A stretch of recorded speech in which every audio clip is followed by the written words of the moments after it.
נא לשבת. Please sit down.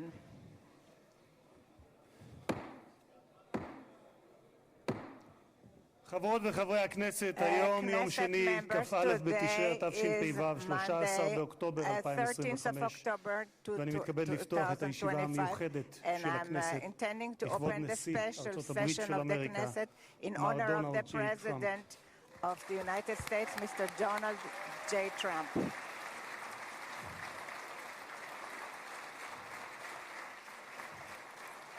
חברות וחברי הכנסת, בטרם נתחיל אני מזכיר שישיבה זו היא ישיבה מיוחדת ולכן לא יהיו בה הפרעות. מי שיפריע יוצא מאולם המליאה ולא יורשה לשוב אליה עד תום הישיבה, לא תהיינה אזהרות. בנוסף, ניתן יהיה למחוא כפיים בישיבה זו כפי שכבר ראיתם. כבוד נשיא המדינה יצחק הרצוג ורעייתו מיכל,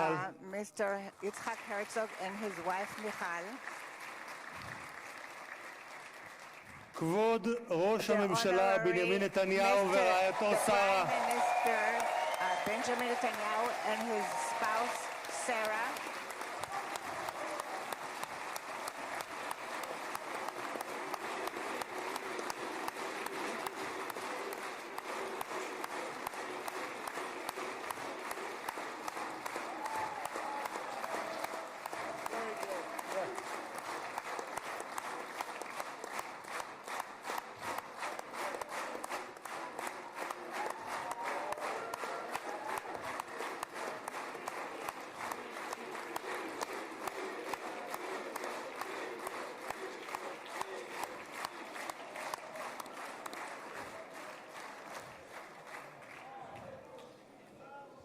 ראש האופוזיציה יאיר לפיד ורעייתו ליהי, Mr. Lapid and his wife Lihi, שרים וחברי הכנסת, and Knesset members. special recognition to Minister Ron Dermer, who led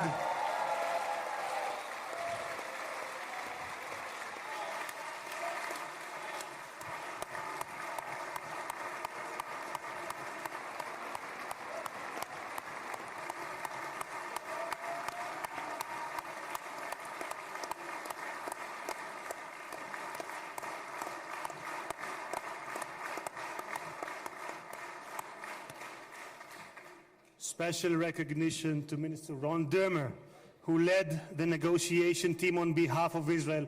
Thank you, Ron. Secretary of State Marco Rubio,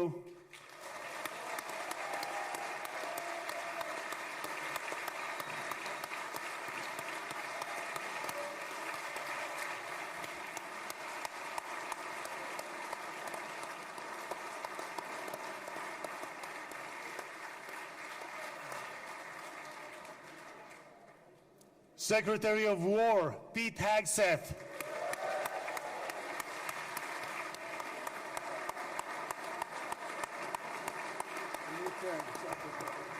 Secretary of War, I like it, I love it. Chairman of the Joint Chiefs of Staff General Dan Kane,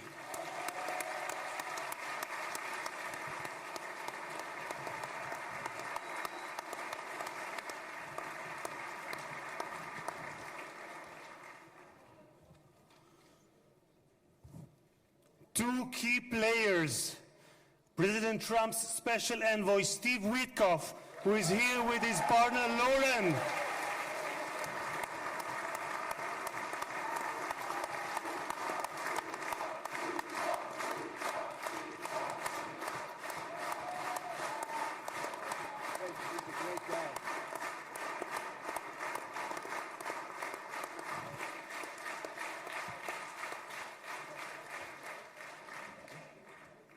and Jared Kushner, who is here with his wife Ivanka.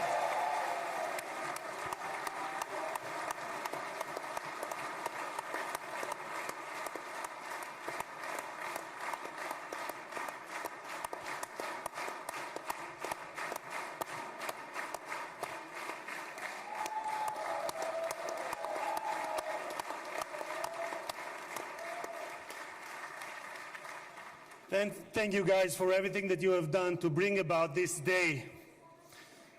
Ambassador of the United States to Israel, my dear friend and my absolute favorite rock star, Mike Huckabee. Do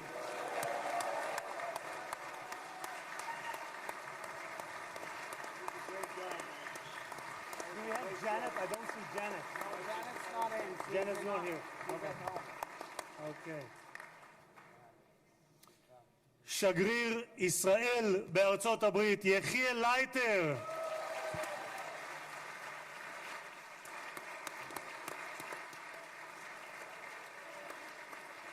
תודה. שגרירים וראשי משלחות זרות, ראש עיריית ירושלים משה ליאון ורעייתו סתווית, סגל א' של המדינה, ראשי גופי הביטחון, אלה שנמצאים איתנו ואלה שבשטח, הרמטכ"ל רב אלוף אייל זמיר, the chief of staff,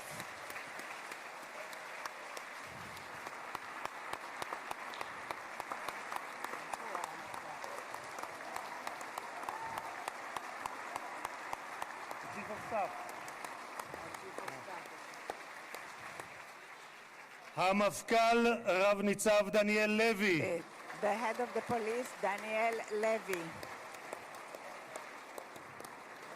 נציב שירות בתי הסוהר רב the גונדר head of קובי the יעקבי, prisons, Mr. הוא נמצא Yacobi. בשטח, הוא מאלה שנמצאים He is בשטח. one of those who is in נציב הכבאות וההצלה הרב תפסר אייל כספי, Mr. Eyal Kaspi, the head of the fire. ראש המוסד דוד the head ברנע, of the Mossad, Mr. David Barnea.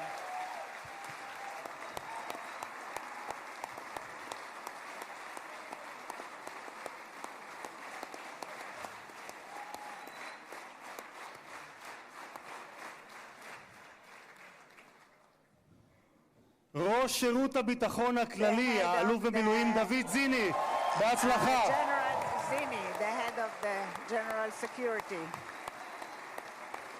Great success to you.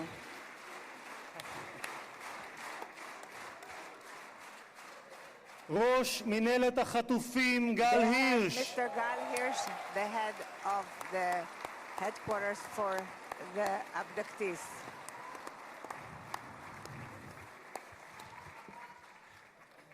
ראשי ערים וראשי Mayors רשויות מקומיות, and the local authorities. מנכ"ל הכנסת שהרים בשלושה ימים chairman of ביקור the שדרושים לו 3 חודשים who לפחות, brought משה about צ'יקו a אדרי. visit in 3 days, which usually takes 3 months, Mr. Itzik Edry, מזכיר הכנסת עורך הדין דן the מרזוק, secretary of the היועצת Knesset, היועצת המשפטית לכנסת עורכת הדין legal שגית אפיק, counsel of the Knesset, קצין הכנסת ניצב יובל חן, and the head of the Knesset, חברי הנהלת הכנסת, members of the משפחות חטופים, management of the Knesset, משפחות שכולות, families of the bereaved, families of the abductees.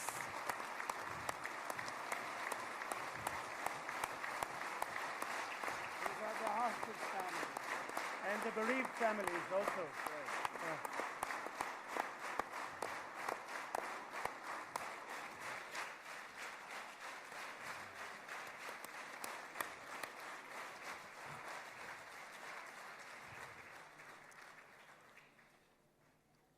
סגל א' של המדינה, מכובדים מהארץ ומהעולם, ואני פותר בזאת את הדוברים הבאים יזכו כל המכובדים.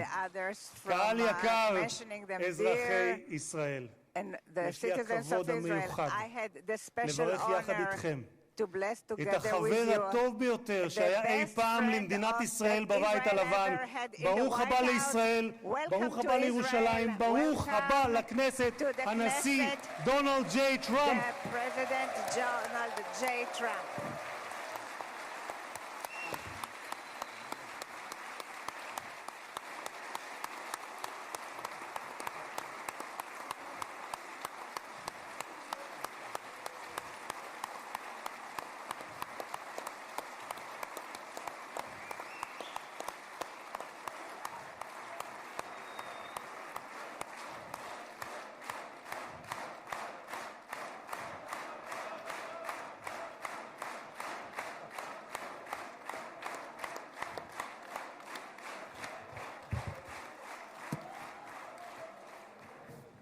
אדוני הנשיא, Mr. President, אני מבקש להודות לך I would like to על thank שהענקת you לכנסת את that הזכות you והכבוד granted the להיות Knesset הפרלמנט the הראשון honor מחוץ לארצות הברית that it is the שאתה first מבקר בו parliament בכהונתך that you הנוכחית. are visiting in your במסורת present היהודית term. נהוג לברך In ברגעים the ייחודיים Jewish שכאלה. tradition, we are ברוך used to שנתן bless מכבודו לבשר the ודם. one תודה who לך, gives הנשיא us the טראמפ. honor. Thank you very much, Mr. President, President Trump. כבוד הנשיא, לפני 2000 Honorary שנה President, הוגלינו בכוח הזרוע 2,000 מנחלת years אבותינו, ago, we were אבל exiled בכל from התפוצות our בהן homeland. חיינו, But in all the מעולם לא diaspora that שכחנו we את lived by, ירושלים. we never forgot הלב הפועם של Jerusalem. העם היהודי מאז נוסדה The beating כבירתו heart of the לפני Jewish 3,000 people, שנה, ואליה since it's התפללנו שנה אחר for שנה which we אחר שנה. prayed for year after ולפני 7 year. שנים And 7 היית years ago, אתה, it הנשיא was טראמפ, you, President שבשם Trump, ארצות הברית של אמריקה that in the name of הכרת the United בריבונות States הישראלית of על the ירושלים. United States, you recognized Jerusalem as the אתה capital מימשת of Jerusalem. הבטחה שנשיאים רבים לפניך הבטיחו, אבל רק אתה קיימת. העברת את השגרירות האמריקאית לירושלים השלמה והמאוחדת. תודה לך, הנשיא טראמפ. Thank you very much, President Trump. Thank you very much, President Trump.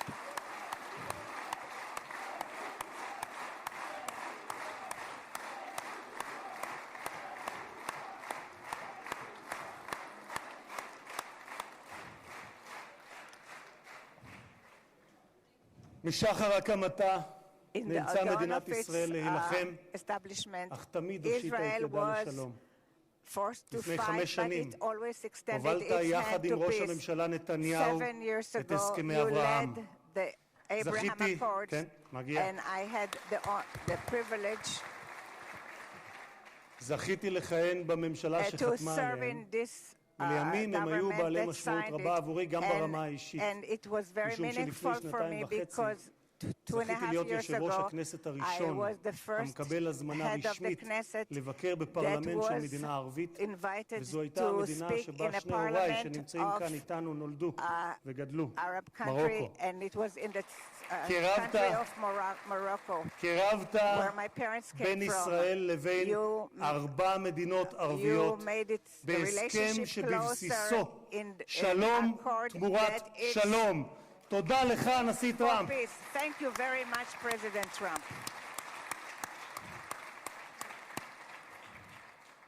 הרבה לפני כהונתך הראשונה, Many years כבר before your first term, ב-2011, already in זיהית את 2011, הסכנה שבאיראן you גרעינית identified the וכתבת, danger of ואני אומר זאת בשפת המקור nuclear ברשותכם. Iran. Iran's quest of nuclear weapons is a major threat to our nation's national security interests.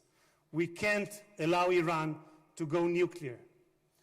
איום על ארצות הברית משמעו איום על העולם החופשי כולו. את עמדתך העקבית ששמה את אמריקה ראשונה, America first, Continued that אך you לא put לבדה, America but first, not but not America alone, alone. but not America הבאת alone. עמך Do you לבית brought הלבן with בשתי you to כהונותיך. the White לפני 4 House in your חודשים, 2 terms? לאחר שראש 4 הממשלה months נתניהו ago, פתח after במבצע Prime עם כלבי, Minister הורית על started המבצע פטיש Rising חצות, Lion, Midnight Hammer, you started פעולה the אמיצה, Midnight שלא Hammer, הייתה which was כמותה a very עד brave שאתה action הגעת. that there was nothing like it until you arrived at the White House.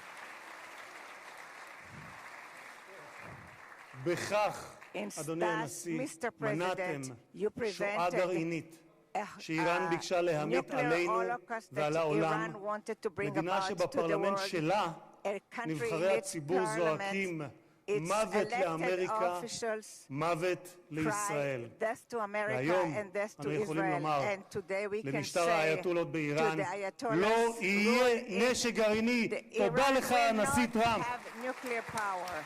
Thank you, President Trump.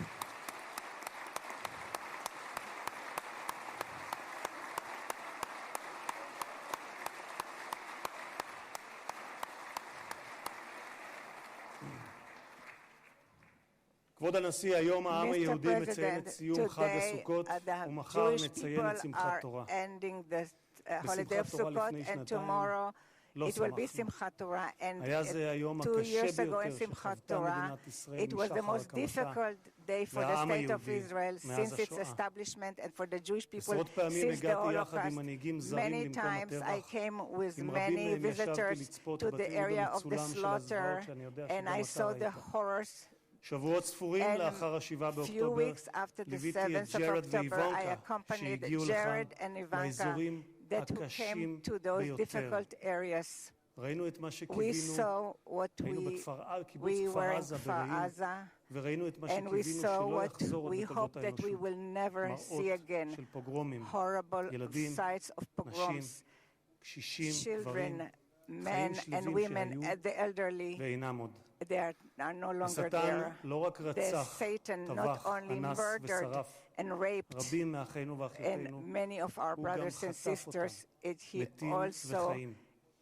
מאז abducted the בני ישראל life נלחמו and את the dead. המלחמה הקשה, And since then, הארוכה this וגם has been the הצודקת longest בתולדותיהם. and the most just הפצע הזה war, this של אחינו wound החטופים בשבי of our נותר brothers פתוח ושותת in דם מאז prison ה-7 באוקטובר, כאשר has כל עם been ישראל when all כאב the את כאב nation of החטופים Israel ובני has been משפחותיהם, in התלויים pain בין of תקווה the לייאוש, families בין חיים of the למוות, abducted עד הבוקר הזה. until this morning. במשך שנתיים, For 2 years, במקום בו יושבים in האורחים the ביציע gallery where שמולנו, the כבוד people, הנשיא, the guests are sitting, השקיפו מעלינו תמונות we had החטופים. photos of הבוקר, the hostages. לקראת האירוע But ההיסטורי this הזה, morning, זכינו להוריד towards את this התמונות עם historical day, חזרתם של we החטופים were able to למשפחותיהם. remove אני the אעשה משהו photos, ספונטני, and I אדוני will הנשיא. do את something סיכת החטופים הזאת, spontaneous, and I will מצבעי כחול remove לבן, קיבלתי the pin מצבי of כמור, אבא של that איתן I מור. received from אני Tzvi מתכבד Kamor. להוריד אותה, כי I לפני am רגע removing דיברתי it עם because a צביקה, minute ago איתן I כבר spoke בידיהם, to Tzvi והם Kamor חוגגים את brother, האיחוד and הזה. they are תודה celebrating לך, this הנשיא unification. טראמפ. Thank you so much, President Trump. Thank you so much, President Trump.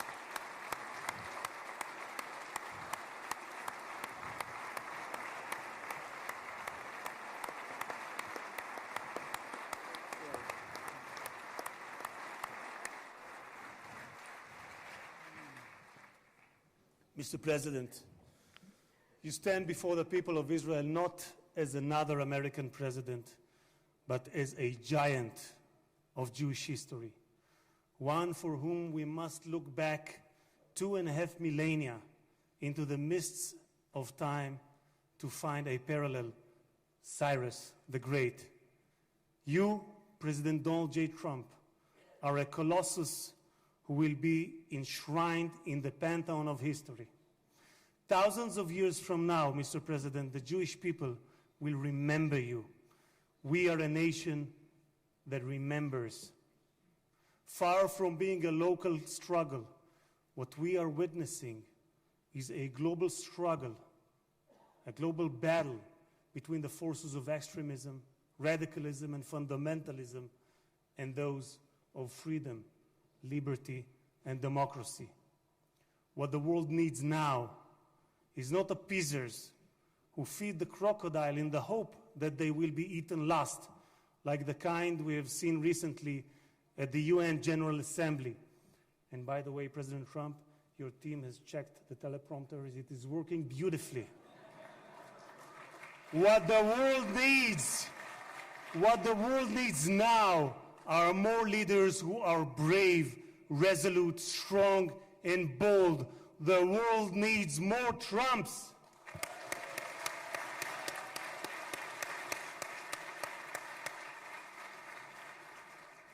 Mr. President, with your permission, I would like to take this moment to address Prime Minister Netanyahu.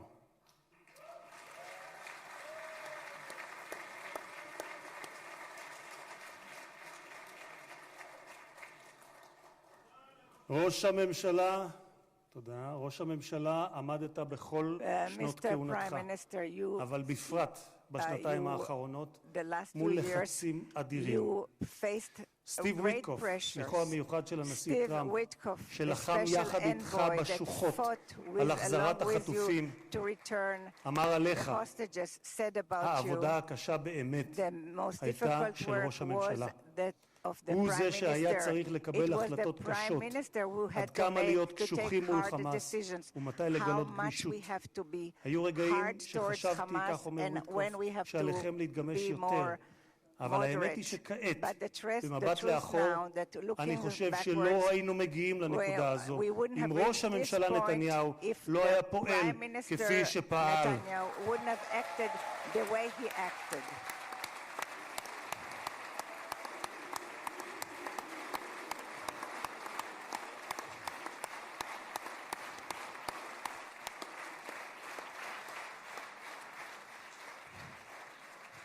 גם הנשיא שלי, Also, ממשיך וויטקוף, גם הנשיא שלי, אתה אדוני, הנשיא טראמפ, מאמין my בכך. president הוא מאמין Trump שראש הממשלה נתניהו believes that the קיבל Prime החלטות Minister קשות מאוד, והיו Netanyahu אנשים made פחות אמיצים hard decisions, שלא היו מקבלים and החלטות there were כאלה. people who would have והנה been אנחנו less כאן brave היום, who wouldn't have made משום these שלחמאס decisions. לא הייתה ברירה, We are here כך today אומר וויטקוף. because הם the נאלצו Hamas להגיע did not have להסכם an הזה. alternative. So said הלחץ היה Witkoff. עצום ולכם The יש pressure צבא was גדול. great, and התקדמתם therefore משמעותית we בשטח, progressed וזה מה immensely, שהוביל and להסכם this הזה. is what כך brought אומר about this השליח agreement. וויטקוף. This is what the envoy Witkoff has stated. אדוני ראש הממשלה, Mr. Prime אתמול, Minister, yesterday, בדרכו לישראל, אמר on הנשיא his טראמפ, way to Israel, שאתה the הוא האיש President הנכון, Trump, that you are בזמן the הנכון. right person ואני at גאה the לומר right כאן, time. And I'm proud to say לעיני here, העולם, in front of the שבזכותך whole world, הגענו that להישגים thanks to הרבים you, שאליהם we הגענו. have תודה achieved לך, ראש the הממשלה. great things that we have achieved. Thank you so much,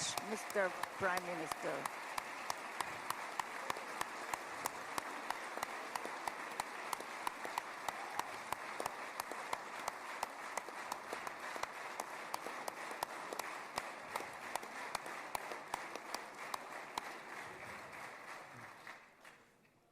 ביום הזה This day, today, נודה מלב האומה and we will thank וממעמקי from the הנפש heart הלאומית the of לחיילי our heart צה"ל to האמיצים, the brave soldiers of the IDF, of the Israeli Defense Forces,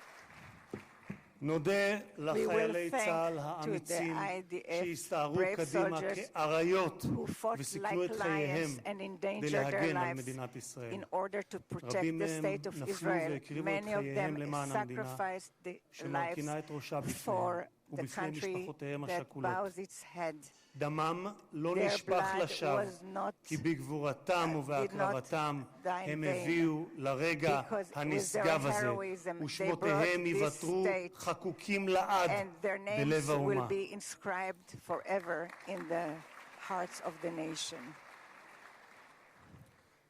President Trump, President, you are the president of peace. There was not a single person on this planet who did more than you to advance peace. No one even came close. Your election to the presidency marked a turning point, not only for the United States, but for the entire world. Through your strength of character and unwavering resolve, you brought an end to bloody conflicts in no fewer than 8 regions across the globe. In less than 9 months, you became one of the most consequential presidents in history. You saved countless lives that would have been lost without your leadership. And as our sages teach, whoever saves one life, it is as though he has saved an entire world. You have proven that true peace is achieved through strength, and that only those who are prepared to use force in the present can prevent the need to use it in the future.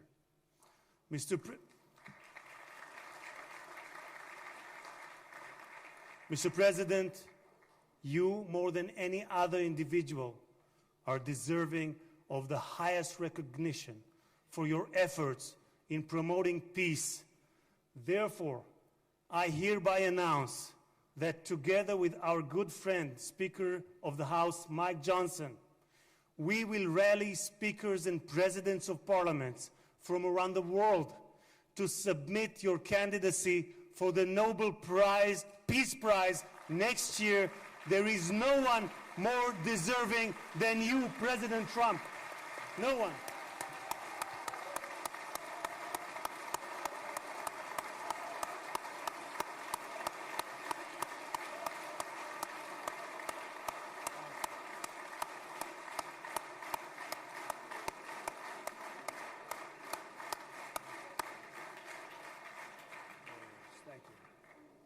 אדוני הנשיא, אנחנו ניצבים בפני ההיסטוריה ברגע נשגב שיחקק לדורות.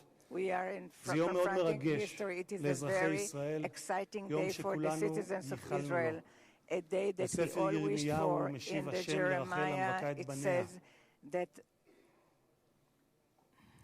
מנעי קולך מבכי ועינייך מדמעה, כי יש שכר לפעולתך, נאום אדוני, ושבו מארץ אויב, ויש תקווה לאחריתך, נאום אדוני, ושבו בנים לגבולם.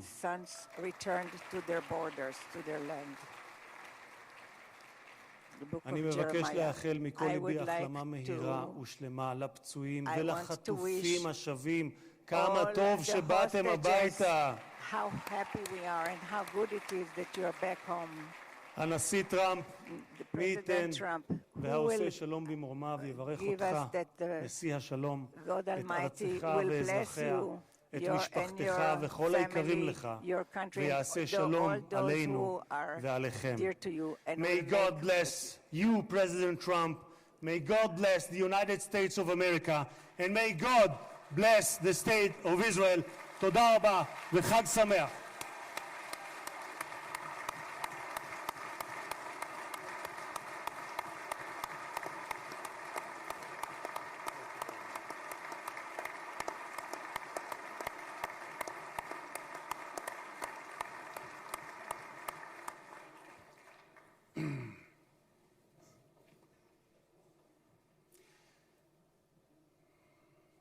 אני מתכבד להזמין כעת את ראש הממשלה, חבר הכנסת בנימין נתניהו, לשאת דברים. Benjamin Netanyahu, the Prime Minister, to say a few words.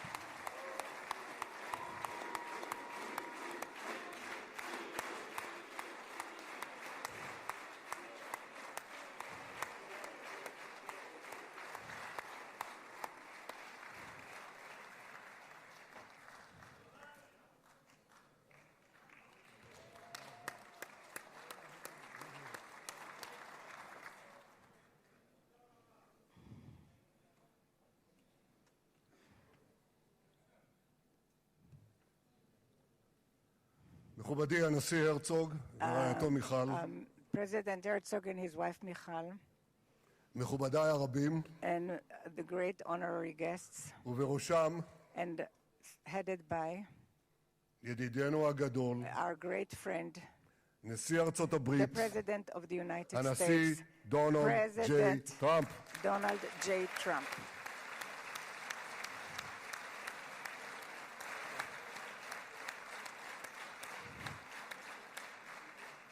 ברוך בואך לירושלים בירתנו הנצחית. ברוך בואך לישראל ביום המרגש הזה שיחקק בתולדות עמנו. וגם אתה הנשיא תחקק בתולדות עמנו. כבר נחקקת בתולדות האנושות, אבל אנחנו, כפי שנאמר, זוכרים את ידידנו, ואנחנו יודעים את חלקך החשוב והמכריע להחזרת יתרת חטופינו. ביום הזה, שהתבשרנו עכשיו, רק לפני שעה קלה, שכל חטופינו החיים שבו אלינו. איזו התרגשות.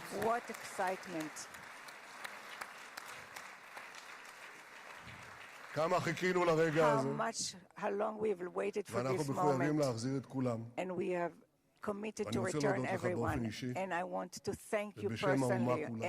and on behalf of the whole תודה לך, nation. הנשיא טראמפ. Thank you, Mr. תודה לך. President Trump. Thank you, Mr. President.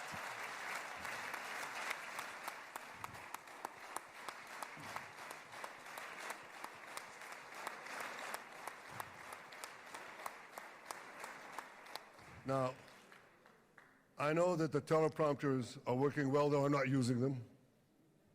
But I'm not sure about the translation. So I'll say words in English. President Trump, the Knesset welcomes you and your distinguished delegation to Jerusalem, our eternal capital. This is your first visit to Israel since you recognize Jerusalem as our capital and moved the embassy here.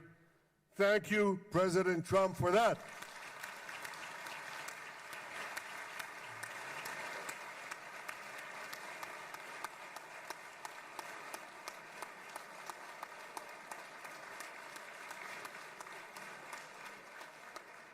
There are many other reasons to thank you since your last visit here. Thank you for recognizing Israeli sovereignty over the Golan Heights.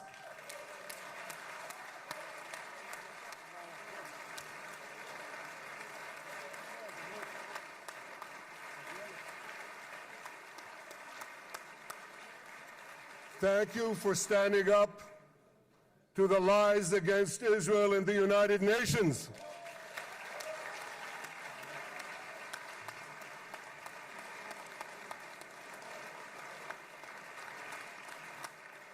Thank you for recognizing in your 2020 peace plan our rights in Judea and Samaria, the ancestral homeland of the Jewish people.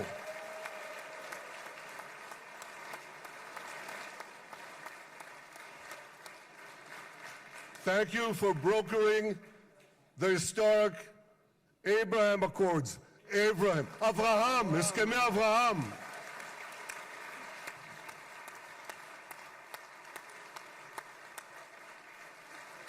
Thank you for withdrawing from the disastrous Iran nuclear deal.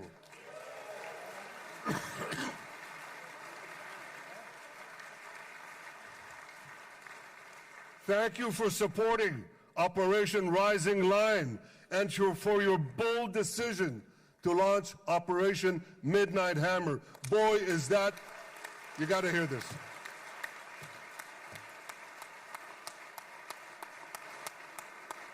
This is the most fitting name ever named for a military operation, because a little after midnight, you really hammered them.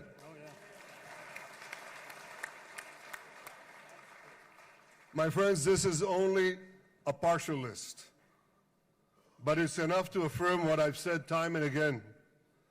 Donald Trump is the greatest friend that the state of Israel has ever had in the White House.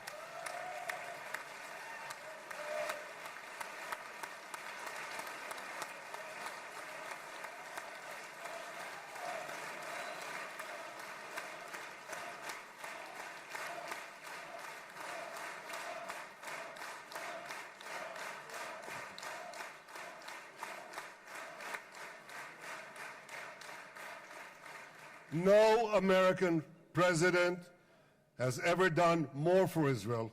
And as I said in Washington, it ain't even close. It's really not a match. Mr. President, today we welcome you here to thank you for your pivotal leadership in putting forward a proposal that got the backing of almost the entire world. A proposal that brings all our hostages home.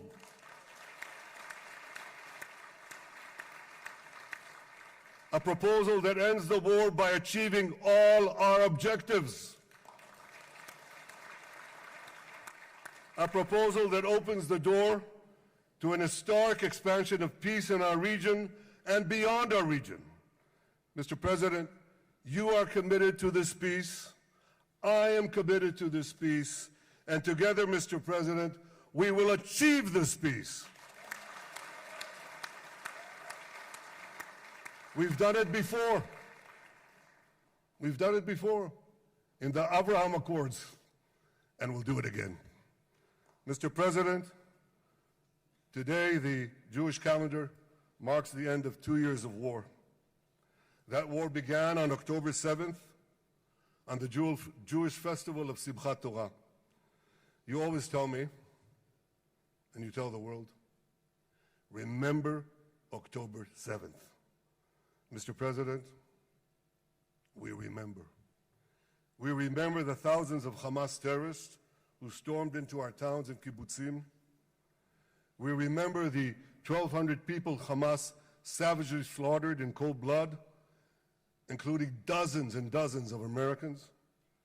We remember entire families burnt alive as they embraced each other. We remember the beautiful young Israelis brutally gunned down at the Nova Music Festival. We remember the hundreds of our citizens who were dragged into the dungeons of Gaza, including 12 Americans, men and women, young and old, babies and elderly Holocaust survivors. My friends, Mr. President, Donald, these monsters take babies as hostages. In response to this barbaric attack on October 7th, Israel did what it had to do. With indomitable courage, we set out to defend our people, to defeat our enemies, and to release our hostages. Our heroic soldiers fought like lions. They fought on the front lines of civilization and barbarism. Israel achieved amazing victories over Hamas and the entire Iran terror axis. Sinwar, Dev, Hania, Nasrallah, Assad, they're all gone.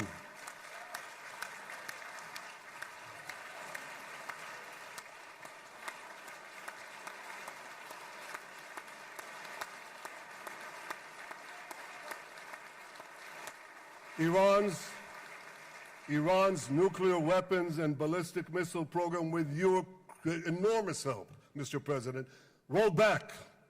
Half the Houthi leadership wiped out. But the price of this victory, the price of these victories, has been heavy. Nearly 2,000 of Israel's finest were lost, nearly half in battle. They left behind parents, spouses, siblings, and children. Their love and laughter, their promise and potential were lost forever. To the families of our fallen fighters, many of them are here, I say, I know the depth of your pain. I know the inconsolable grief that will accompany you for the rest of your lives.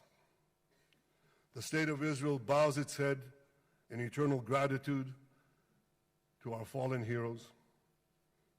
Because of these heroes, our nation will survive. Because of these heroes, our nations will thrive. And because of these heroes, our nation will have peace. Mr. President, thousands of our brave soldiers were also wounded, suffering terrible blows to body and soul. Brave soldiers like Ari Spitz. Ari is an American. Ari is an American Israeli who was injured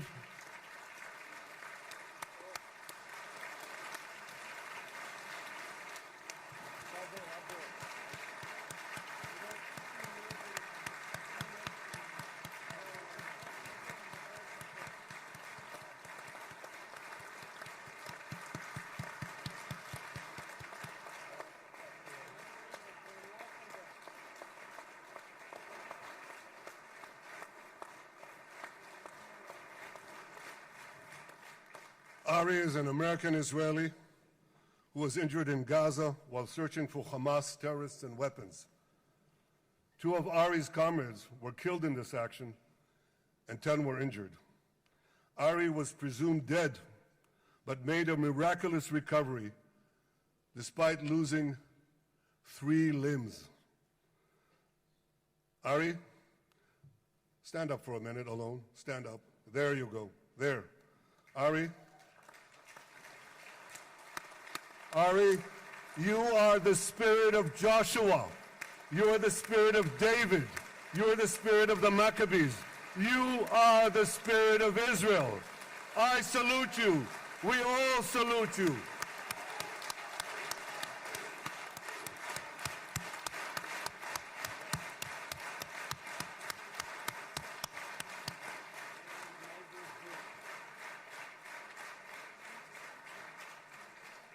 Sabine Tassa of Kibbutz Netiv HaAsara is watching us today from the Israeli consulate in Los Angeles. Sabine lost her husband and her oldest son on October 7th. She is the mother of 3 other boys. 2 of them, Koren and Shai, witnessed their father jump on a Hamas grenade to save his 2 sons. We all saw the film of those 2 boys crying out in pain, "Father is dead. Why? Why did God save me?" Mr. President, my friend Donald, I've seen some very tough things in my life. But I couldn't bring myself to watch those boys suffering again. So I didn't see this film except once. Yet Sabine, their mother, has had the strength and fortitude to show this film across the world. And my wife Sarah and I asked her, "Sabine, how do you do it? Why do you do it?" And she answered, "I do it to show the entire world the monsters Israel is fighting and the justice of our cause." This is what she's doing once again in Los Angeles. Sabine, you can hear me now, so I want to tell you on behalf of all of us, you embody the spirit of our biblical heroines, Deborah, Ruth, and Esther. You too are the spirit of Israel, and we all salute you.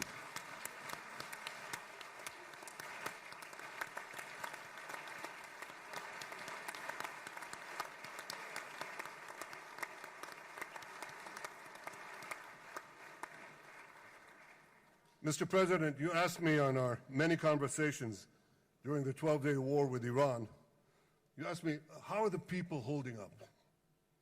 And I said to you, our people are strong.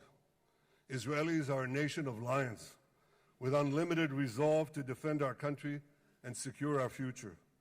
The people give strength to our soldiers, and the people give strength to me and to my colleagues. The Jewish people have risen from the ashes time and again, but when we formed the State of Israel and the Army of Israel, we pledged never again would be defenseless against our enemies. And that resolute strength not only assures our survival, it assures our future, it assures peace. We have paid a high price for this war, but our enemies now understand just how powerful and just how determined Israel is. They understand that attacking Israel on October 7th was a catastrophic mistake. They understand that Israel is strong and that Israel is here to stay. And this, Mr. President, is the indispensable foundation of peace.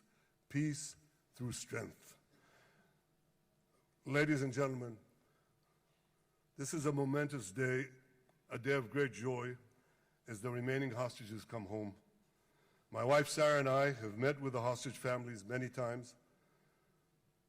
There were no words to describe their agony, only tears of bottomless sorrow and unimaginable pain.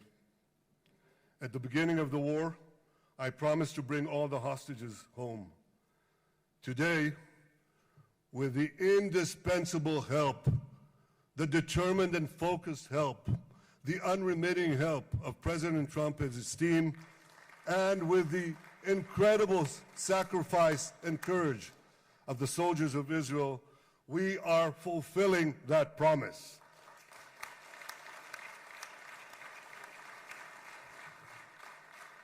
It has been a long journey to get here. In the first week of the war, our brave soldiers put military pressure on Hamas, and the international community put diplomatic pressure on them. This enabled us to secure the release of over 100 hostages. In heroic rescue attempts behind enemy lines, Israel's special forces rescued 8 live hostages and brought back the remains of dozens more. But as time went on, we all know what happened.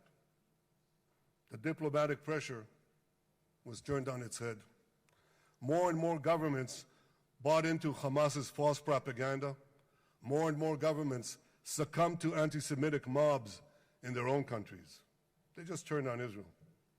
They called for us to surrender to Hamas demands, just leave Gaza immediately, they said, end the war without committing to disarm Hamas, without committing to demilitarize Gaza. Had Israel succumbed to those demands, not only would Sinwar, Nasrallah, Assad, and Iran's missile and nuclear program remain intact. Not only that, because in no time, the Hamas killers would be back on the border fence, ready to repeat the horrors of October 7th again and again, as they vowed to do. But just at that point of maximum pressure on Israel, a man named Donald J. Trump was elected President of the United States.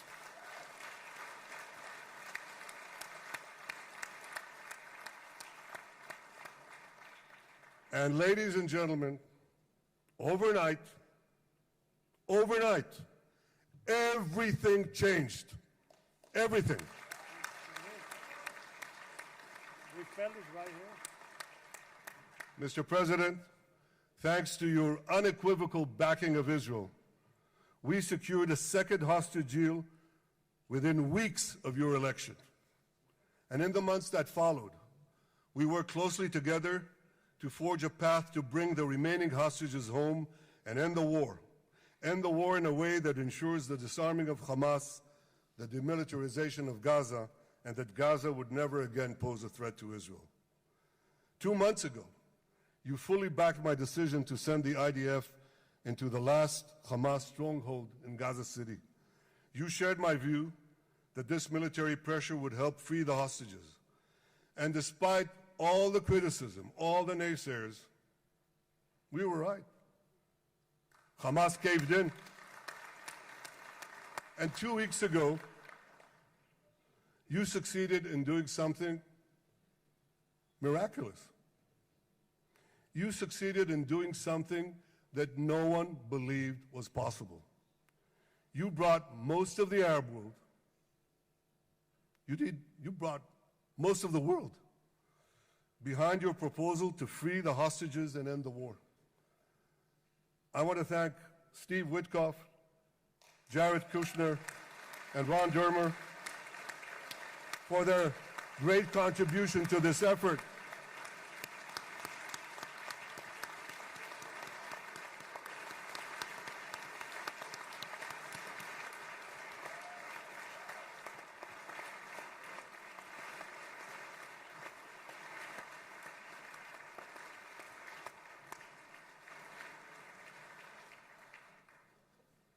And I want to thank our negotiating team.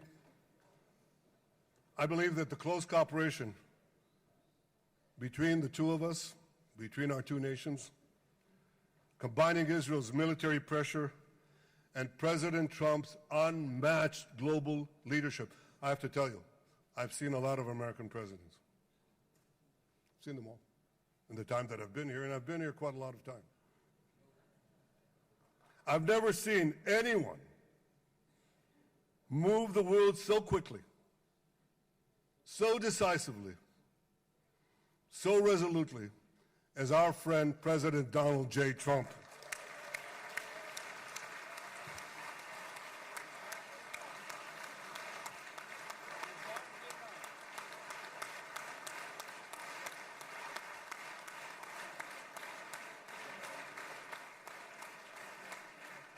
With our military pressure and President Trump's global leadership, we achieved this historic moment.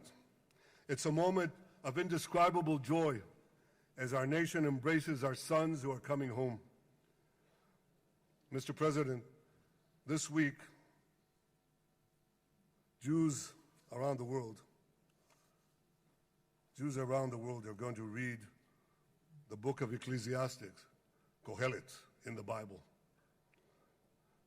The Bible has many miraculous moments. One of them was your decision to bomb Fordo. I think it was a pivot of history because it wasn't meant only to bomb Fordo.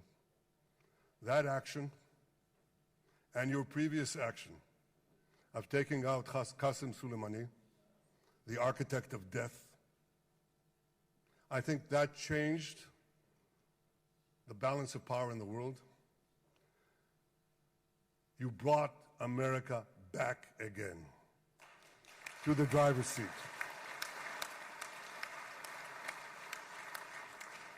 Now, I said that we're going to read this week the book of Ecclesiastes. It's not a book of action. It's a book of meditations, of thought, a perspective on life and on death. And in this book, we read the immortal words of King Solomon. To everything there is a season, and a time for every matter under heaven. Et milchama ve'et shalom. A time for peace and a time for war. The last 2 years have been a time of war. The coming years will hopefully be a time for peace.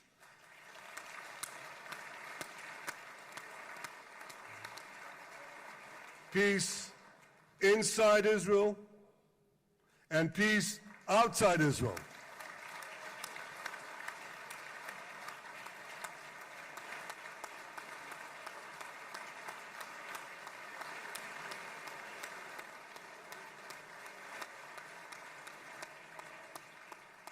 I look forward to continuing marching with you on the path we paved together with the Abraham Accords. Under your leadership, we can forge new peace treaties with Arab countries in the region and Muslim countries beyond the region. Abraham's children will work together to build a better future, a future that will unite civilization against barbarism, light against darkness, and hope against despair. And my friends, I believe that with President Trump's leadership, this will happen a lot faster than people think.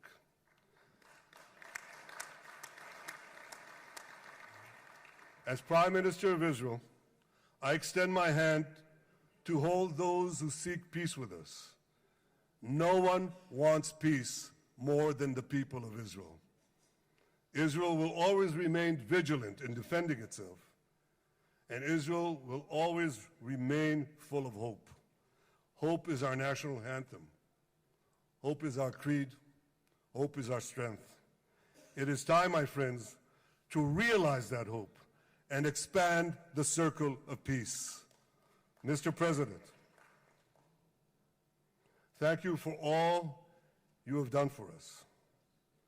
I have submitted your nomination to be the first non-Israeli recipient of the Israel Prize, Israel's highest award. As to that other prize, just a question of time, you'll get it. But I want you to get the Israel Prize, our highest award, to our greatest friend.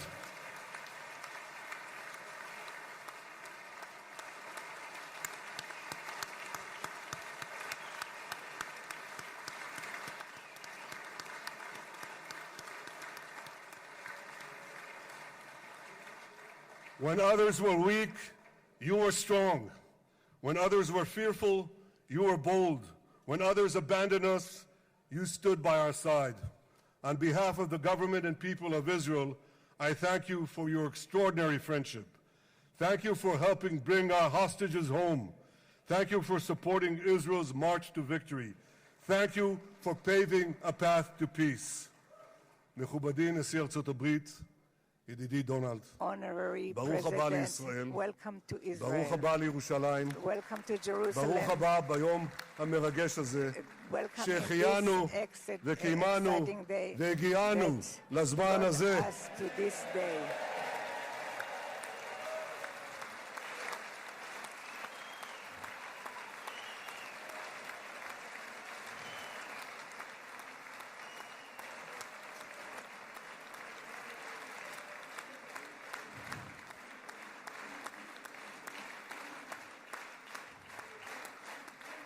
May God bless you and your family, Mr. President. May God bless America. May God bless Israel. And may God bless the covenant between our two promised lands. Thank you, Mr. President.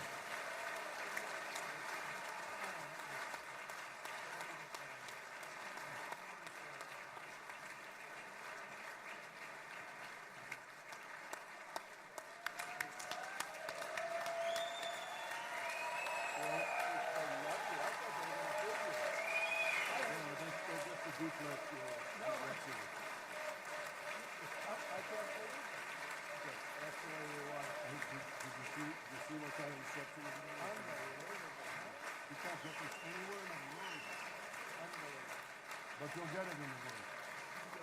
Thank you.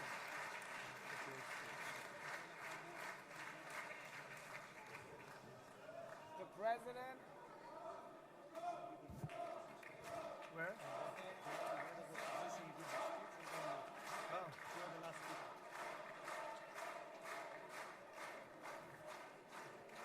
Come on up, opposition. Come on, opposition. Yeah, okay.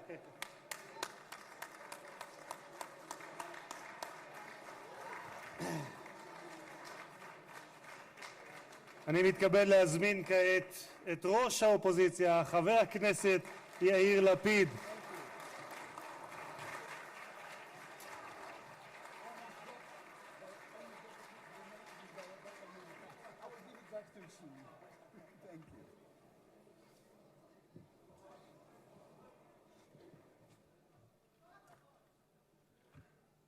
Mr. Speaker, members of Knesset, ministers, President Herzog, Prime Minister Netanyahu, distinguished guests, Your Excellency, President Trump. For 2 years, we waited for this moment. 2 years of sleepless nights, 2 years without air in our lungs. Our eyes are filled with tears today. Our hearts are filled with gratitude. Our children are coming home.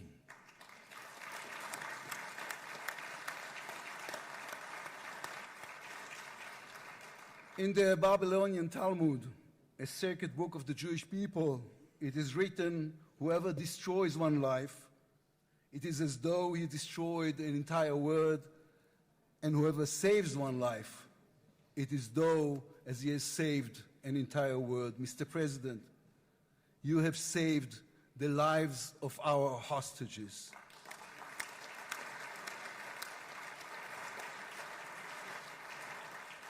But you saved so much more. You have saved the souls of the bereaved whose loved ones now will be brought home for burial. You have saved thousands of soldiers who will now not fall in battle. And you have saved millions from the horrors of war. You have saved more than one life, and each life is an entire world. This is a historic moment, and a reminder that history is shaped by people. It is shaped by those who know the past, but have the vision to change the future. When you were elected, you declared that you would be the president of peace. You have kept your word. The fact that you were not awarded the Nobel Peace Prize is a grave mistake by the committee. But they will have no choice, Mr. President. They will have to award it to you next year.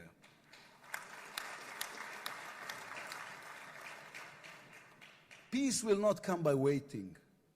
It will come by building, by reaching out, and by daring once again to believe. You, Mr. President, have done the unimaginable. We will be eternally grateful. But we also need to take responsibility. The destiny of Israel will always be written by the people of Israel. We must now prove ourselves worthy of what has been achieved. From its founding, Israel has said to the world that our strength, our power, rest upon our values. Israel is the strongest country in the Middle East because we are the only democracy in the Middle East. Because we believe in the principles laid in our Declaration of Independence, which says Israel will ensure complete equality of social and political rights to all its inhabitants, irrespective of religion, race, or sex. It will guarantee freedom of religion, conscience, language, education, and culture. It will safeguard the holy places for all religions. Those are our values. That is who we are as people, as a country. Our neighbors must understand one more thing about us. We are not going anywhere. The Middle East is our home. We are here to stay. Our story did not end in the Bible. It began there. It continues in our laboratories and universities, in our innovation hubs. Hamas, Hezbollah, Iran, and the Houthis, they all read the wrong intelligence reports. The real intelligence report on Israel's intentions is found in the book of Genesis. And I will give you and your descendants after you the land of Canaan for an everlasting possession. We call upon the nations of the Islamic world and all our neighbors, Saudi Arabia, Syria, others. We are here to stay. We can do great things together. Come and talk to us. Mr. President, you are the one who can make it happen as you did with the historic Abraham Accords. Then too, no one believed it was possible. Then too, you imposed your vision on everyone. While others spoke of difficulties, you created opportunity. You can be the one to bring the next wave of peace. The people of Israel support this. They want this. We are ready. And you can later today in Egypt with your unbelievably talented team, my friends Steve Witkoff, Jared Kushner, Marco Rubio, Pete Hegseth, forge a regional alliance that will change not only the Middle East but the entire world. After 2 years of war, the peoples of this region should look around and ask themselves, whose situation is better? Those who chose the path of peace or those who chose the path of war? Those who invested in their people, in the education of their children, in science and education and technology, or those who invested in hate and in violence?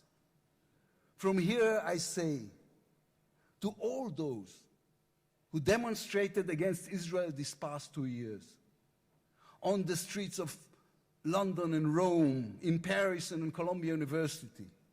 I do not represent the government. As you know, I am the leader of the opposition.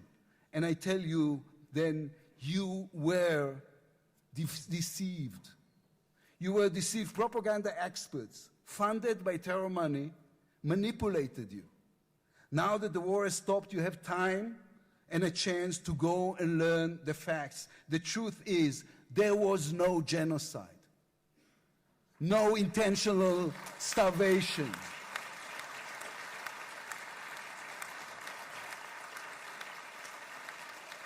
The truth is, there was an army and a country fighting in the most complicated conditions imaginable against terrorists who send their own children to die for a follow-up, who use their own children as human shields. The truth is that a democratic state was attacked by a fanatical terrorist organization. 1,200 people were killed in one day, women were raped, babies were burned alive. And all that, on all the while, they played with your minds, selling you the absurd idea that supporting Islamic terror is somehow a liberal value. There is good and evil in this world. When you stand with Hamas, you stand with evil. When you stand with Hezbollah, you stand with evil. When you stand with the Iranian regime, you stand with evil. When you stand with Israel, you stand on the side of justice.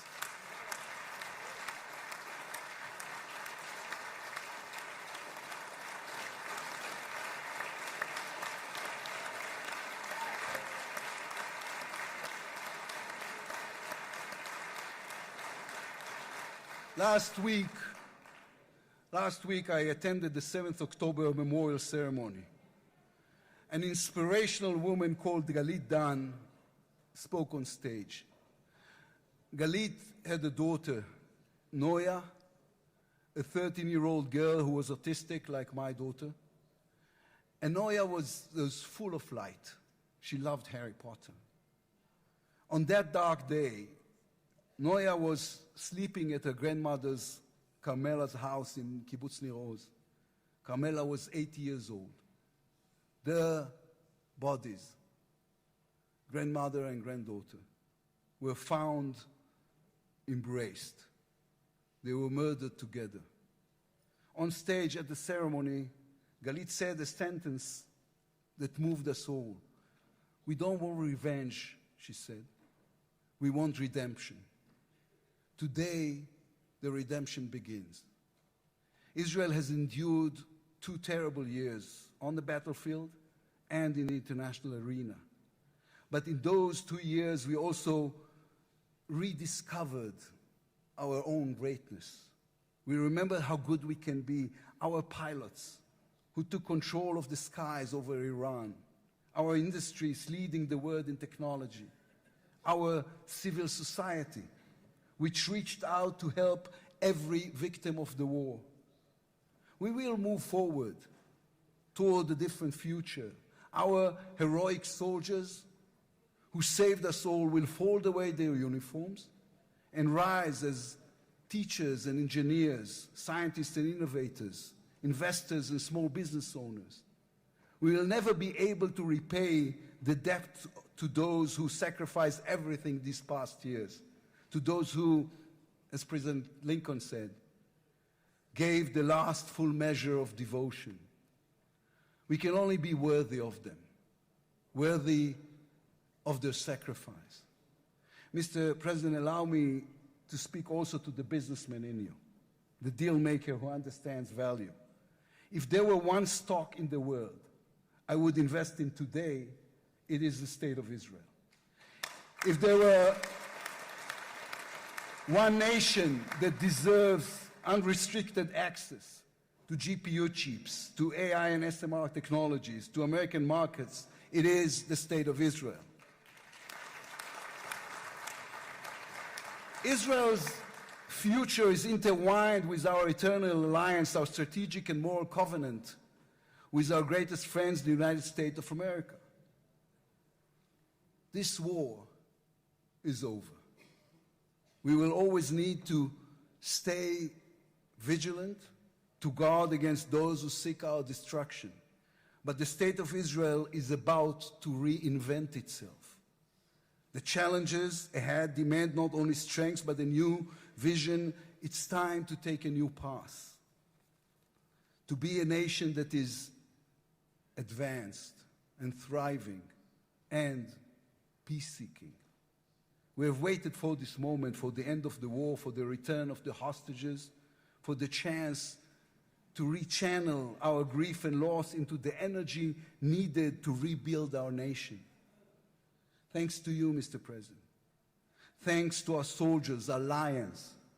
Thanks to the millions of great Israeli patriots who filled the streets and the square and never, not for one moment, gave up on the hostages. Thanks to all of them, the strength within us can now rise, succeed, and build for our future and for our children. Thank you very much. God bless the United States of America. Am Israel Chai.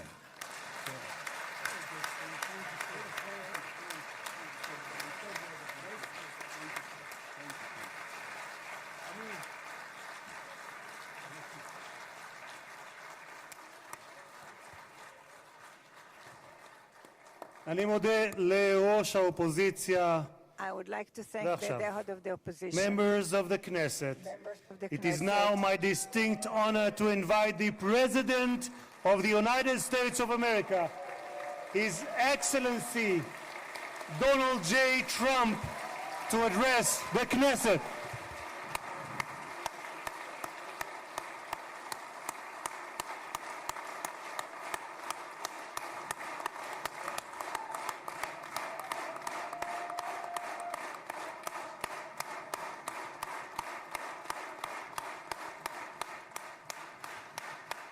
Thank you very much. Thank you. Thank you very much, everybody. It's a great honor. Nice place. Very nice place. Mr. President, Mr. Prime Minister, Mr. Speaker, esteemed members of the Knesset, and cherished citizens of Israel, we gather on a day of profound joy, of soaring hope, of renewed faith, and above all, a day to give our deepest thanks to the Almighty God of Abraham, Isaac, and Jacob.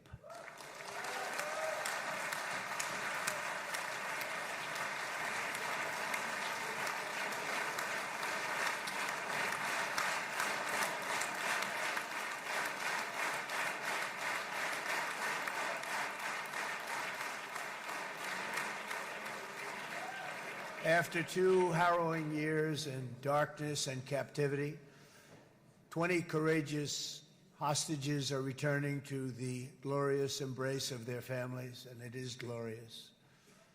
28 more precious loved ones are coming home at last to rest in this sacred soil for all of time. And after so many years of unceasing war and endless danger, today the skies are calm, the guns are silent, the sirens are still, and the sun rises on a holy land that is finally at peace, a land and a region that will live, God willing, in peace for all eternity.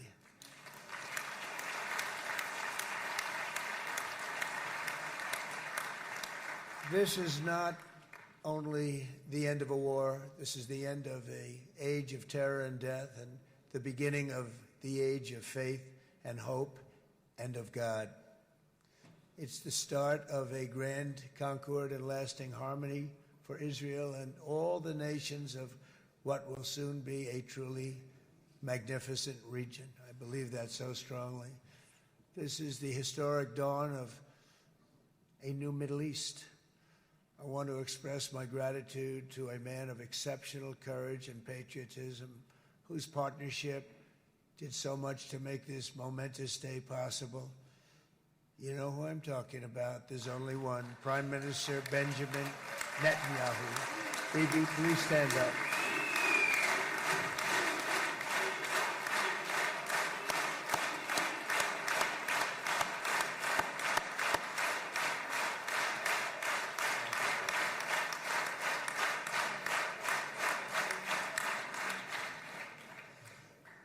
And he is not easy, I want to tell you. He's not the easiest guy to deal with, but that's what makes him great. That's what makes him great.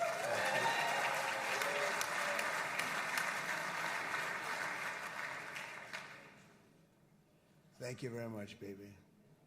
Great job.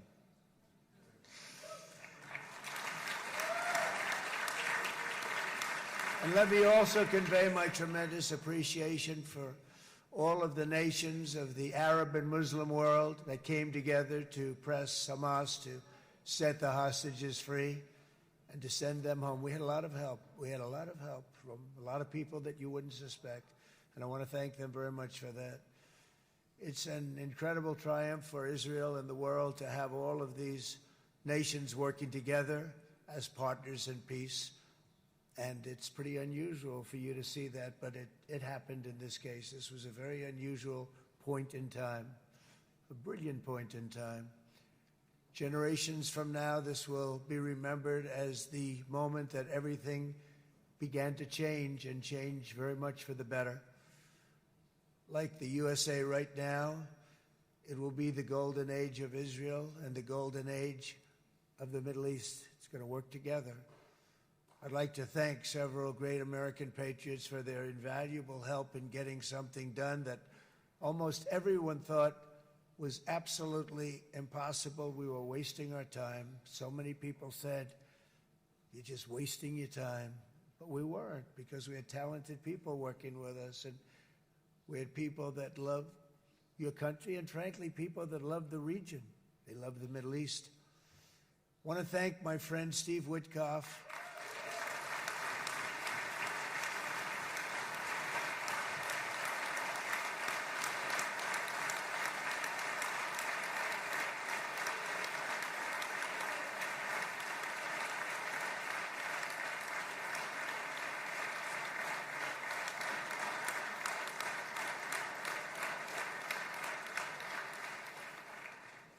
You know, Steve was chosen by me.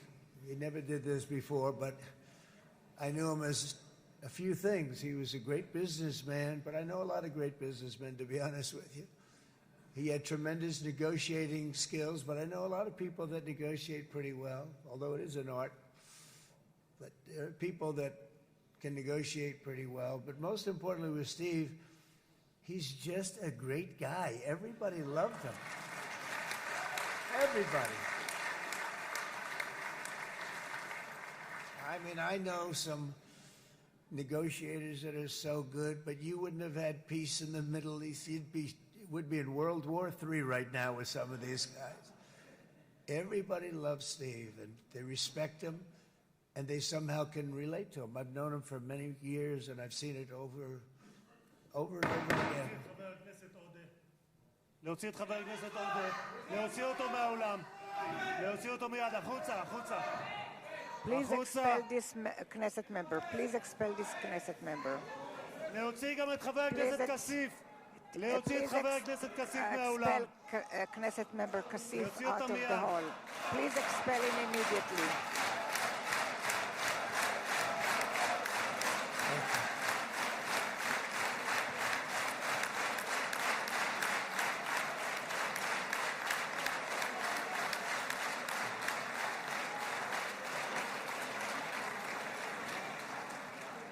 Sorry for that, Mr. President. I'm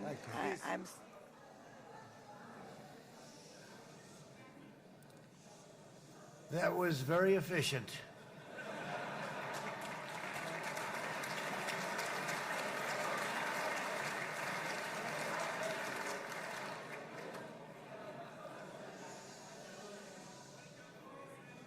So back to Steve.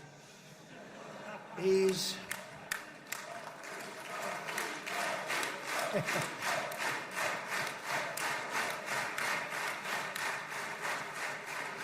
But I tell one story because he was so involved, and then we called in Jared. We called it, we need that brain on occasion. We got to get Jared in here. We got to get a certain group of people. But Steve started this all by himself. I call him Henry Kissinger, who doesn't leak, okay? Henry is a big leaker. He leaked. Steve doesn't leak. Steve just wants to get the job done. He wants to do what's right. But I'll give you just a quick story because, as you know, he's working on the war with Russia and Ukraine, a war that would have never happened if I were president. A shame. 7,000 young soldiers a week are being killed. More than that this last week. It's a shame.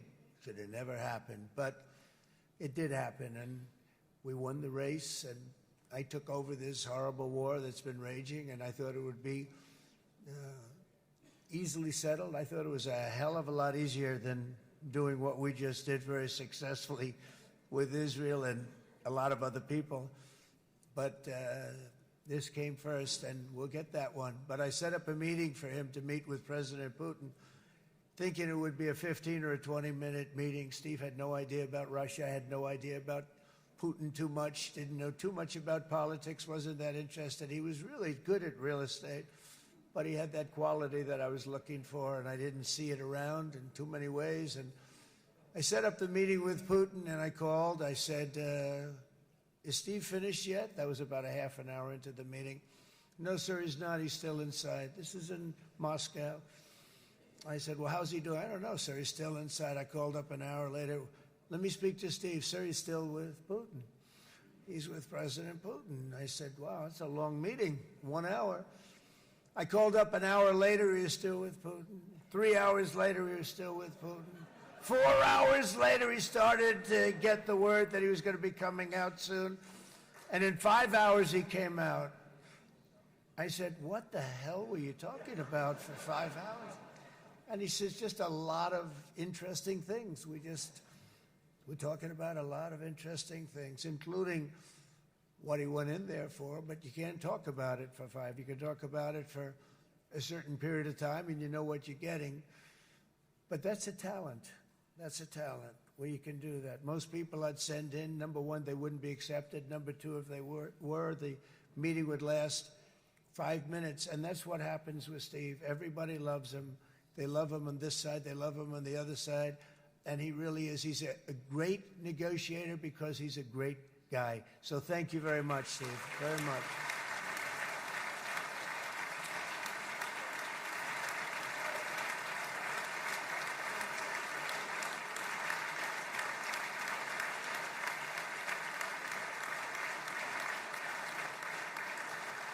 And let me also give a very special thanks to someone who truly loves Israel. In fact, loves it so much that my daughter converted. My daughter converted. I didn't know this was going to happen. And Ivanka's here.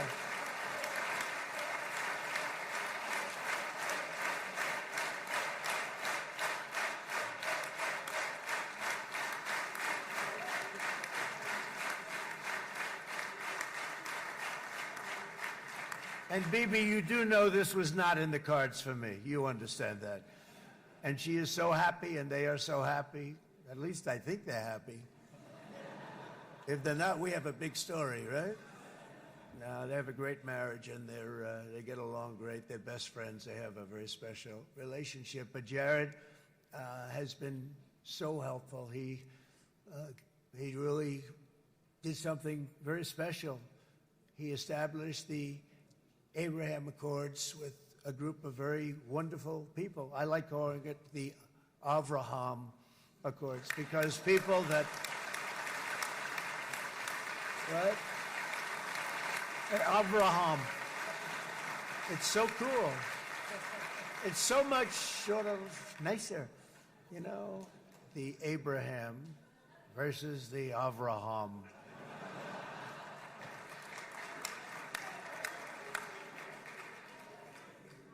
I just don't want to sound too sanctimonious when I do it, so, you know, I sort of split it up. This way we keep everybody happy. But we have some very great talent, and they have no excuses for anything that's taken place because we had some unbelievably good people working on this. And then you're going to add a man named Marco Rubio, who is also here. That's right.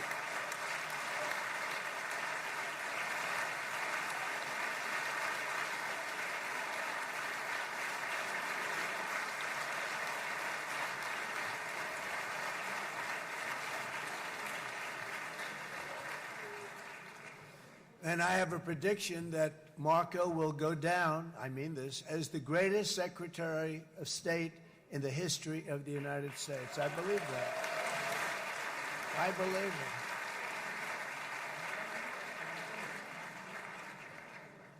it. And he and I, you know, we really fought it out. You remember, he was tough. He was nasty. Who the hell thought this was going to happen, Marco, right? And now I'm saying he's going to go down as the greatest. He will. He was always smart and sharp, and people respect him. And then we have somebody who's young, but an unbelievable leader. I saw it a long time ago, and he's turned out to be even better than we thought. Right, Susie? I think even better. And that's Pete Hegseth, who is our Secretary of War, formerly Secretary of Defense.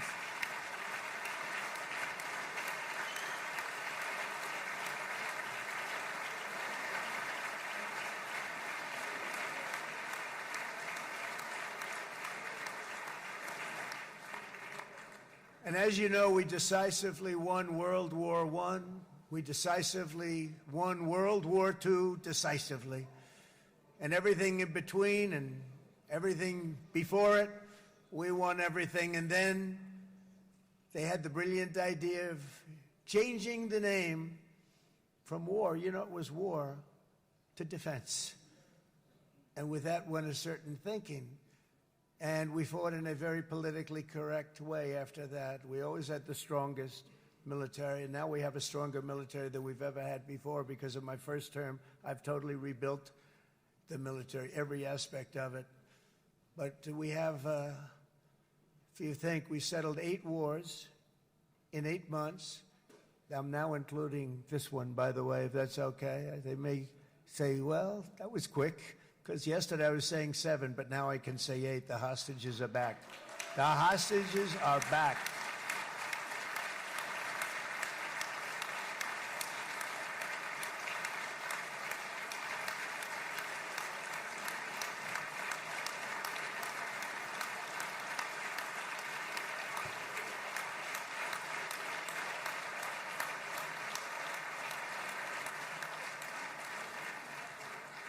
It is a good feeling. Isn't that nice to say? You know, I just said the hostage. First time I said the hostages are back. It feels so good to say it. But when you settle 8 wars in 8 months, that means you don't like war. Everyone thought I was going to be brutal. In fact, I remember Hillary Clinton during a debate, she said, look at him, he's going to go to war with everybody. And actually, she said, he's got a personality that's all about war. No, and my personality actually is all about stopping wars, and it seems to work. It seems to work. But it also means this name change and our attitude that we're not going to go into a war, but if we do, we're going to win that war like nobody has ever won a war before. We will not be politically correct, but we're not going to be there. And I think, you know, as you mentioned, Bibi, before, peace through strength, and that's what it's all about. The United States has the greatest and most powerful military in the, right now, history of the world. I can tell you we have weapons that nobody's ever dreamt of. I only hope we never have to use them. I rebuilt the military. I was proud to do it, but some of the things I hated to do. I hated certain of the weapons because the level of power is so enormous. It's so dangerous, so bad. But we have to do what we have to do. We make the best weapons in the world, and we've got a lot of them. And we've given a lot to Israel, frankly. And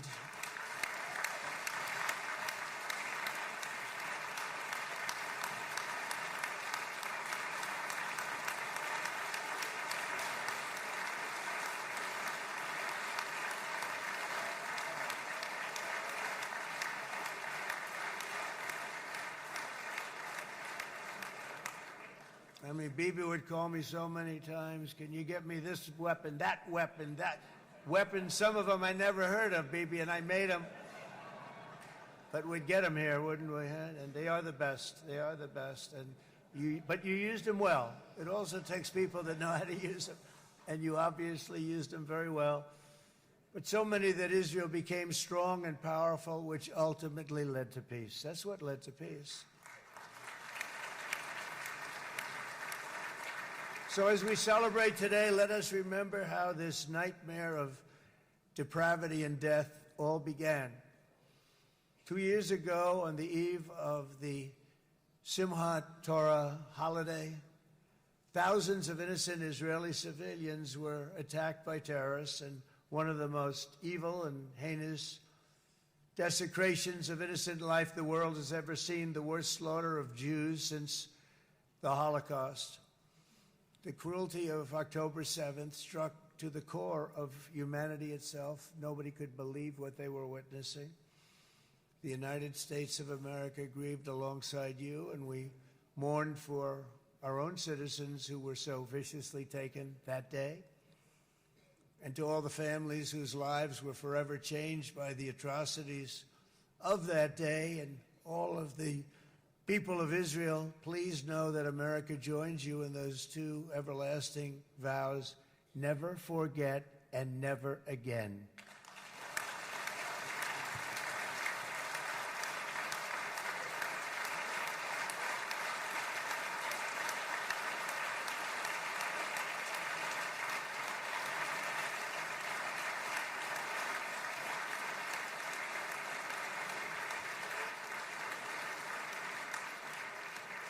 From October 7th until this week, Israel has been a nation at war, enduring burdens that only a proud and faithful people could withstand.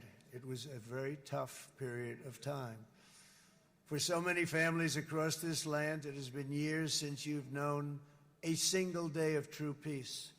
But now at last, not only for Israelis, but also for Palestinians and for many others, the long and painful nightmare is finally over. And as the dust settles, the smoke fades, the debris is removed, and the ashes cleaned from the air, the day that breaks on a region transformed, and a beautiful and much brighter future appears suddenly within your reach. This is now a very exciting time for Israel and for the entire Middle East, because all across the Middle East, the forces of chaos, terror, and ruin that have plagued the region for decades now stand weakened, isolated, and totally defeated. A new coalition of proud and responsible nations is emerging, and because of us, the enemies of all civilization are in retreat. Thanks to the bravery and incredible skill of the Israeli Defense Forces and Operation Rising Lion,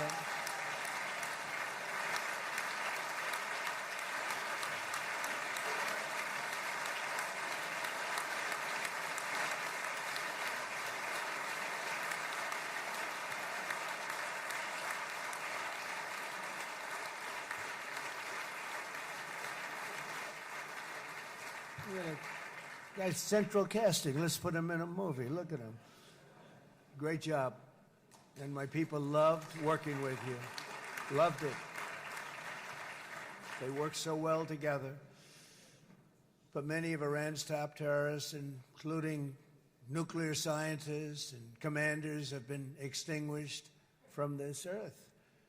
And with Operation Midnight Hammer, boy, that's a great name for that, what we did. Last June, the United States military flew 7 of those beautiful B-2 bombers. They look so beautiful all of a sudden. They were always, I thought they were pretty planes. I had no idea they could do what they did. In fact, we just ordered 28 more of them. A little updated version. We ordered a whole pile of them.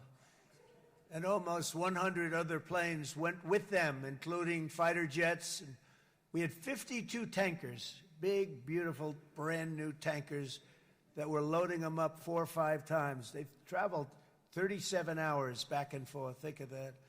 But we had tankers all over the sky for all the other planes. We had the F-22s, the F-35s, F-16s. We had a hell of a lot of planes.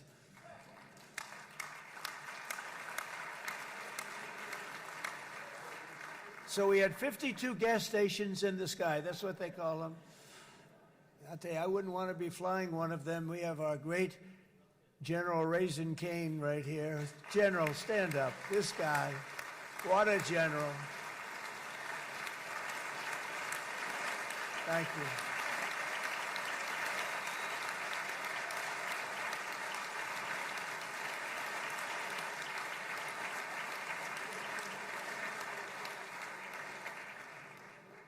I asked General Cain, I said, you know, we're having problems with ISIS, and I was in Washington, and I asked, how long would it take to defeat ISIS? And my Washington generals told me, 3, 4, maybe 5 years, sir. I said, I don't get it. We got the best equipment in the world. Why? So I flew to Iraq, and I met with a man named Cain. He said, what's your first name? He said, they call me Raisin, sir. I said, wait a minute, your name is Raisin Cain? I've been looking for you for a long time. You gotta be kidding. So they told me 3, 4, 5 years to defeat ISIS. And I sit down with him and I say, why is it? I flew there in the dark of night. I landed, I'll never forget it. It was quite a trip. I'm glad I made it because I met him. I said, could I ask you, General? I come down. He's standing with another general and a sergeant. Everybody was like central casting. They could go into a movie right now. Between him and you guys over here, we could get rich making movies, okay? And they got along so great. That's the beautiful thing, that your military and our military, Bibi, got along so great. But what I was told by the television generals in Washington, we have the best equipment in the world. Why is it taking so long? And they said, 4 years. I said, so let me ask you, Raisin, how long would it take you to defeat ISIS? Sir, we can do it in 3 weeks, but you'll probably have some time left over. I said, you got to be kidding. What the hell are you talking about? They said 4 years. I said, well, sir, look, it's not my place to say, but you're asking me the question. What you have to do is you hit him from the west, you hit him from the north, you hit him from the south, you hit him above, you hit him below. I said, so why didn't they do it? And he didn't want to speak badly of his superiors, which is hard to believe they were his superiors. It should have been the other way around a long time ago, because he's the one that did Operation Hammer. It was flawless. It was flawless. It was absolutely flawless. And I said, so you really think you can do it in 4 weeks? Yes, sir, 100%. You have to do it differently than they were doing it. They were using one base, and it was hundreds of miles away. And he says, we have all these portable bases all over the Middle East. And they didn't want to use them because they didn't want to offend the country where the portable, they wouldn't have even known what the hell the planes were going up, right? They wouldn't have known, but he said, no, they didn't want to defend anybody, offend anybody, but we can do it in 4 weeks. I said, you sure about that? I'm going to call you back. I'll call you back on Monday. I'm going back to Washington. But you think 4 weeks? Yes, sir, I think we can do it in 4 weeks. We'll have time left over. So I call him on Monday. I said, you think you can do it? 4 weeks. I said, go ahead and do it. He did it. I'll tell you, he did it in 4 weeks, less than 4 weeks. So, General, stand up, please. Again, this is a real general. This is not a television general. He doesn't want to go on television.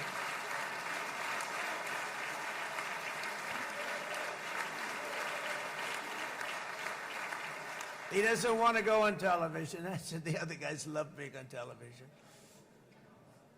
So we dropped 14 bombs on Iran's key nuclear facilities, totally, as I said originally, obliterating them. And that's been confirmed, and everybody understands it. Together we stopped the #1 state sponsor of terror from obtaining the world's most dangerous weapons. And if you think about it, if we didn't do that, and assuming we made the same deal that we have today, there'd be a dark cloud over this deal. And #1, it wouldn't happen because the other Arab and Muslim nations really wouldn't feel comfortable making the deal that we have now, right?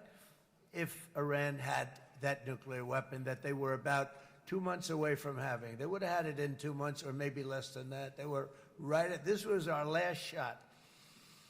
They looked at it for 22 years. This was our last shot. The pilots told me that. They said, 22 years, sir. They looked at it. Our predecessors looked. They studied it. 3 times a year would do drills on that exact attack.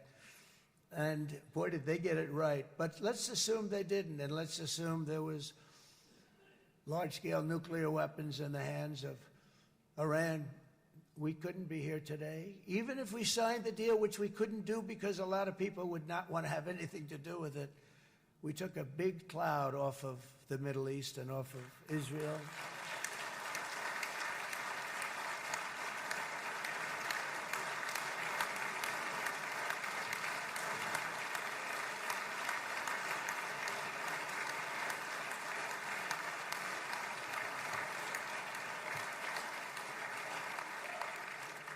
And it was my honor to help.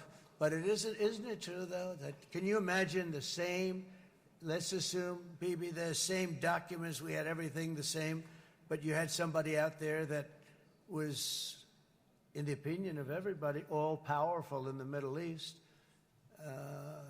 They took a big hit, didn't they? Didn't they take a big hit? Boy, oh boy. They got it from one side, from the other. And you know it would be great if we could make a peace deal with them. And I think that's maybe, would you be happy with that? Wouldn't it be nice, I think? Because I think they want to. I think they're tired. Somebody said, sir, they're starting their nuclear program again. I said, let me tell you something. They're not starting anything. They want to survive. The last thing they want to do is start digging holes again in mountains that just got blown up and start. They're not doing this. They want to survive, okay? But I think we have a chance. Steve, you, and I think Jared, come on, I'll call you back for another one. We always bring Jared when we want to get that deal closed. We bring Jared, but Steve, you and Jared and the General and Pete and Marco, you'll get that deal done easy. I think that'll be easy. But first we have to get Russia done. We got to get that one done. If you don't mind, Steve, let's focus on Russia first, all right? We'll get it done.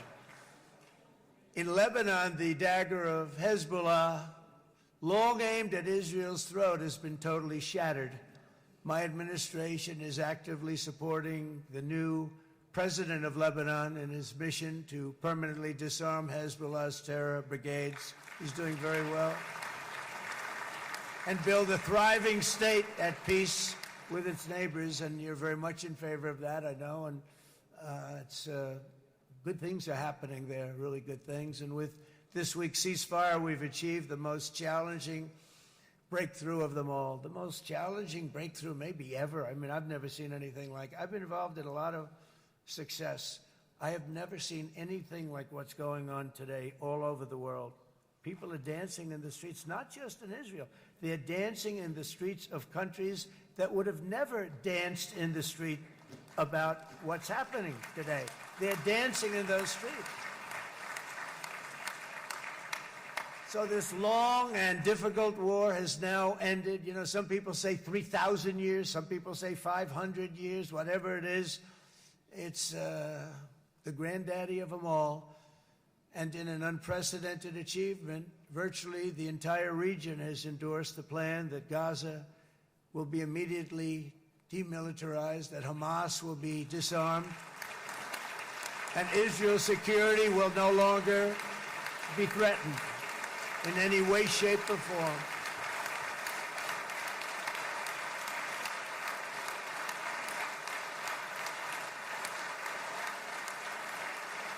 So Israel, with our help, has won all that they can by force of arms. You've won. I mean, you've won. Now it's time to translate these victories against terrorists on the battlefield into the ultimate prize of peace and prosperity for the entire Middle East. It's about time you were able to enjoy the fruits of your labor. Mr. Opposition Leader. I said he's a very nice opposition leader. I think, no, he's a nice man. Bibi, he's a nice man. Good. He knows what he's doing, right? No, a very nice guy. Well, see, now you can be a little bit nicer, Bibi, because you're not at war anymore, Bibi.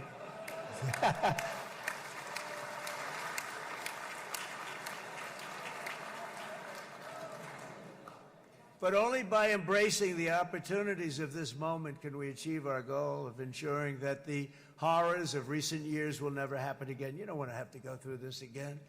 8 years ago, I came to this region on a very special first trip abroad as the President of the United States. I came here very early at your request.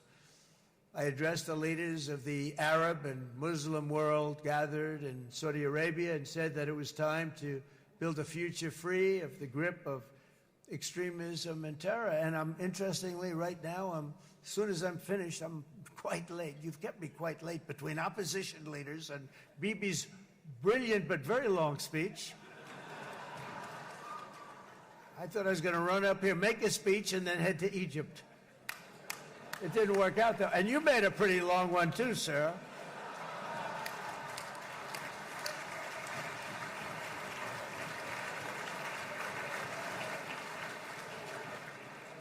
But I liked what you all said. It could be worse. Supposing on top of it, I didn't like what you said. That would be no good, Ron, would it? Ron, you did a great job, by the way, Ron.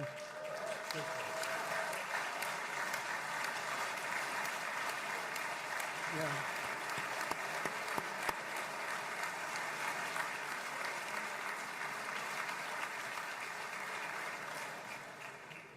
So I'm going to be meeting, actually, in a little while, I'm going to be meeting with the most powerful, the richest nations, really, in the world, although now, with the tariffs, the United States is by far the richest nation in the world, as you probably have been reading. But the richest nations, most powerful nations, tremendous, headed by some tremendous people in many cases. Some cases I wouldn't say necessarily I would endorse, but I will tell you some incredible people that really helped us make this all possible. So I'll be going there. I'll be quite late. They might not be there by the time I get there, but we're going to give it a shot. But the journey we started back then led to the crushing defeat of the ISIS caliphate, to the monumental Abraham Accords, and ultimately to the historic ceasefire this week, in which many of those same nations really played a very pivotal role, I have to tell you. Steve will tell you that. Jared will tell you that. Together, we've shown that peace is not just a hope that we can dream about. It's a reality we can build upon day by day, person by person, and nation by nation. And because of that, the Middle East is finally ready to embrace its extraordinary potential. You have extraordinary potential in this region. It should now be clear to everyone throughout the region that decades of fomenting terrorism and extremism, jihadism and anti-Semitism have not worked. They haven't worked. They've been a disaster. They've just killed. They've killed. They've backfired completely and totally. They've just totally backfired. Everything that you thought, take it worst case, it's turned out to be worse than that. They have not worked. From Gaza to Iran, those bitter hatreds have delivered nothing but misery, suffering, failure, and death. They've served not to weaken Israel, but to annihilate the very forces that did the most to foment this hatred. And it's really, everybody that's tried it has become irrelevant. Meanwhile, we've seen those nations that set aside their differences, reached across ancient divides, and pursued engagement are now among the most successful in the region. They're getting along with Israel, and they're doing great. And I can tell you the 4 nations that joined the Abraham Accords early on, and you'd all be doing me a favor, and I'm going to be saying this in a little while to some other friends, would love you all to, is this right, Jared? Join up in the Abraham Accords. We have to join up and get together. You can have that whole thing filled out. We had a very weak administration, worst president in the history of our country by far. And Barack Obama was not far behind, by the way.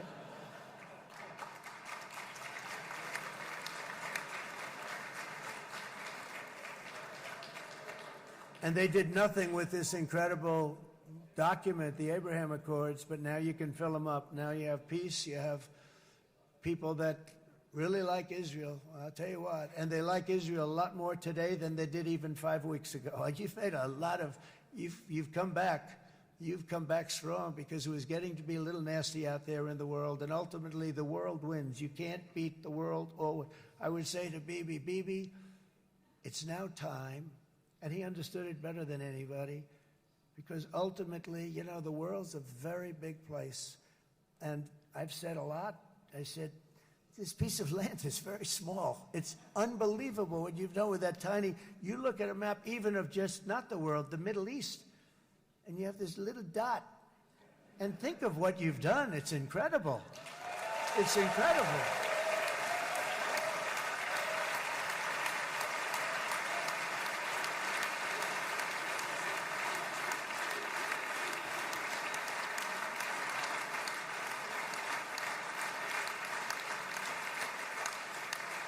But the world is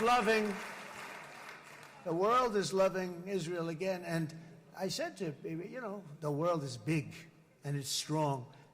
And Ron, ultimately, the world wins. And we don't have to worry about that now. But there was getting to be a period of time over the last few months, you know, the world wanted peace and Israel wanted peace. Everybody did. Everybody did.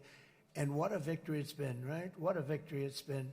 If you would have gone on for 3, 4 more years, keep fighting, it was getting bad. It was getting heated. The timing of this is brilliant. And I said, Bibi, you're going to be remembered for this far more than if you kept this thing going, kill. It would be it would not be the same. And I just want to congratulate you for having the courage to say, that's it, we've won. And now let's enjoy our lives and let's rebuild Israel and make it stronger and bigger and better than it's ever been before. We're going to do that. Took a lot of guts. And the choice for Palestinians could not be more clear. This is their chance to turn forever from the path of terror and violence. It's been extreme, to exile the wicked forces of hate that are in their midst, and I think that's going to happen. I've met some people over the last couple of months that want to see it happen very much, and after tremendous pain and death and hardship, now is the time to concentrate on building their people up instead of trying to tear Israel down. We don't want that to happen again. And the total focus of Gazans must be on restoring the fundamentals of stability, safety, dignity, and economic development so they can finally have the better life that their children really do deserve after all these decades of horror. I intend to be a partner in this effort in the sense that we're going to help and we're going to do something that became unbelievably popular. Everybody wants to be on it. It's called the Board of Peace, okay? How about that? Is that a beautiful name? Like a board of peace.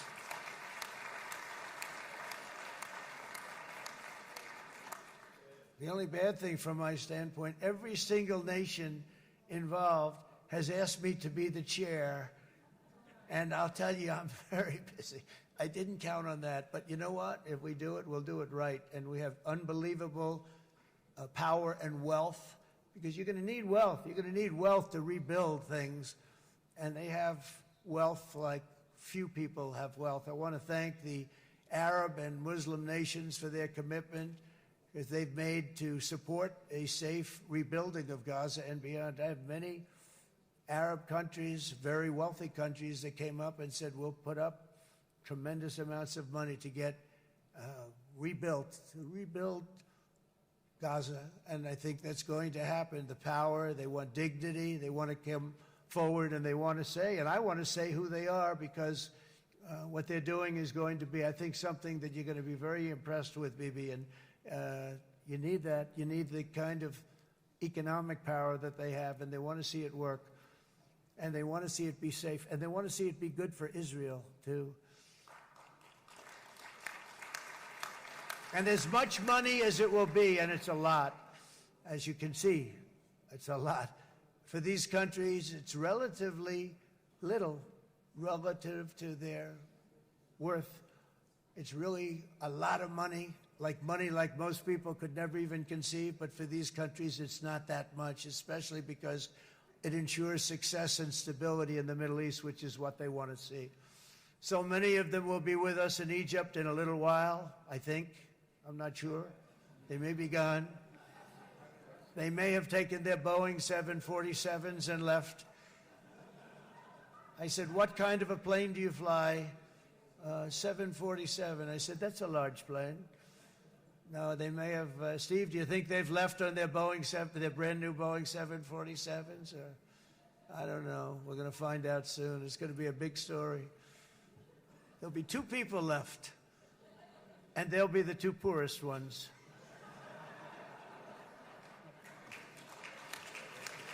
But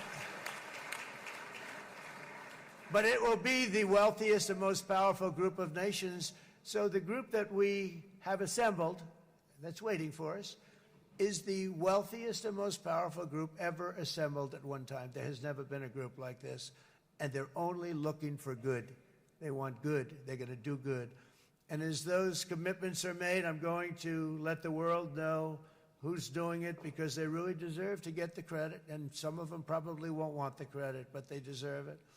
It's more obvious than ever that the productive and responsible nations of this region should not be enemies or adversaries. You should be partners and eventually even friends, and that's what's going to happen. I know it.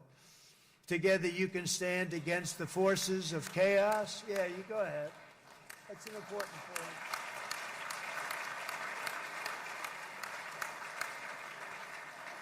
Because you can stand against the forces of chaos that threaten all of your interests, and it's always a big threat, and unleash incredible prosperity and opportunity for all the people of these lands, and that's what's going to happen. You're going to unleash numbers and success, the likes of which Israel has never been able to think of, because you're so firm, and you should be, and you've done the right thing in defending yourself.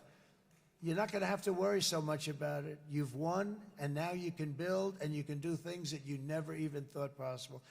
When you put that genius into doing something else, it's going to be something it's going to be a miracle. The miracle in the desert, it's going to be amazing. And it already is in a true sense. But it'll be wonderful when you can spend time thinking about other than war and defense and offense also. To that end, it's my firm hope and dream, frankly, that together the Abraham Accords will turn out to be everything that we thought they would. Those 4 countries were very, very brave in doing it. They did it at a very early point, and every single one of them benefits unbelievably financially. And if you noticed, even in this bad period that we just went through, they all remained a member of the Abraham Accords. They've done unbelievably well. And you know who you are, and I want to thank you. And they've stayed because of loyalty, but they've also stayed because it was really good business. They've made a lot of money being members, and you're going to all, I hope that every one of the countries that we're seeking, Jared, I hope they join quickly. No games, no nothing. Just join, get it. It's going to be a great peacemaker. It's really going to bring it together beyond anybody's wildest dream. So instead of building fortresses to keep enemies at bay, the nations of this region should be building infrastructure to weave your commerce closer together, because you've got to compete with the big world out there in commerce now. It's a different kind of competition. Instead of making weapons and missiles, the wealth of this region should flow to schools and medicine, industry, and frankly, the new hot thing, artificial intelligence. It's a lot of intelligence you're going to have to be throwing off to pay back these sums of money that they're doing. But that's really the hot one. And I might say that the United States, a year ago, was a dead country. I say it to people. I heard it first from the King of Saudi Arabia. I then heard it from UAE. I heard it from Qatar. I heard it from many other countries. A year ago, the United States of America was a dead country. Now it's the hottest country anywhere in the world. It is the hottest. There's no question about it.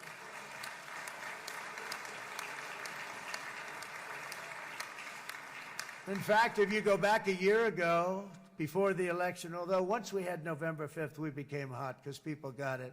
I would say November 5th was a time that we became really hot. But once you go back a couple of years, if I were in charge and the country was doing what they would, nobody was going to ask me to speak. Nobody asked Joe Biden to come up and speak, I guarantee you that. And if they did, he would have turned them down, I promise you. He didn't speak. He didn't speak, and he didn't speak well.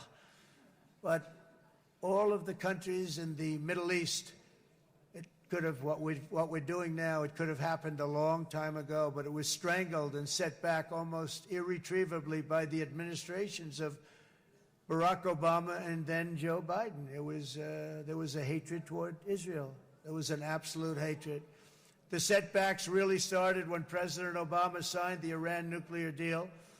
This was a disaster for Israel, and it was a disaster for everyone. And I remember that Bibi Netanyahu came to the United States and worked so hard to try and get Obama not to do that deal.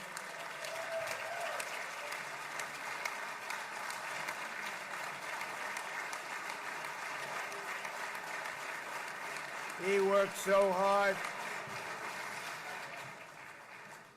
But it was like talking to a wall. I remember him telling me it was like talking to a wall. They wanted to go with Iran. They chose Iran, frankly, over a lot of other good nations, but specifically Israel. And that was the beginning of a very bad period of time. You had Obama go out, and the Iran nuclear deal turned out to be a disaster. And by the way, I terminated the Iran nuclear deal, and I was very proud to do it.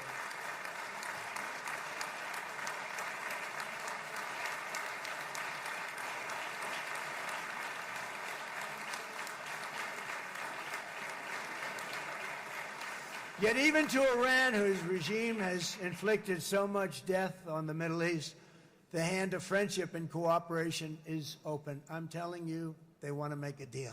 That's all I do in my life. I make deals. I'm good at it. I've always been good at it. And I know when they want. Even if they said, we don't want to make a deal, I can tell you they want to make a deal.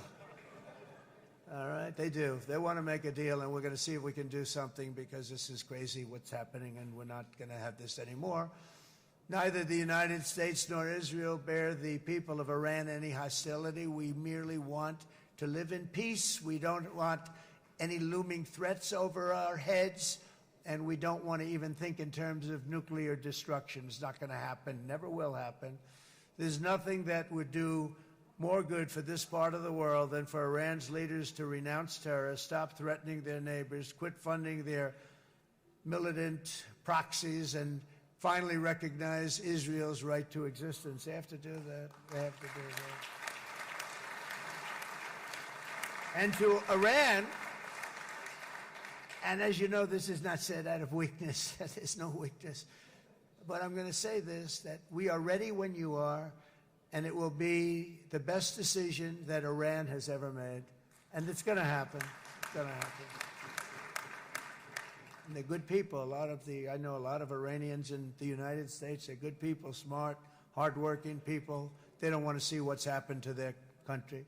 The story of fierce Israeli resolve and triumph since October 7th should be proof to the entire world that those who seek to destroy this nation are doomed to bitter failure. The state of Israel is strong, and it will live and thrive forever.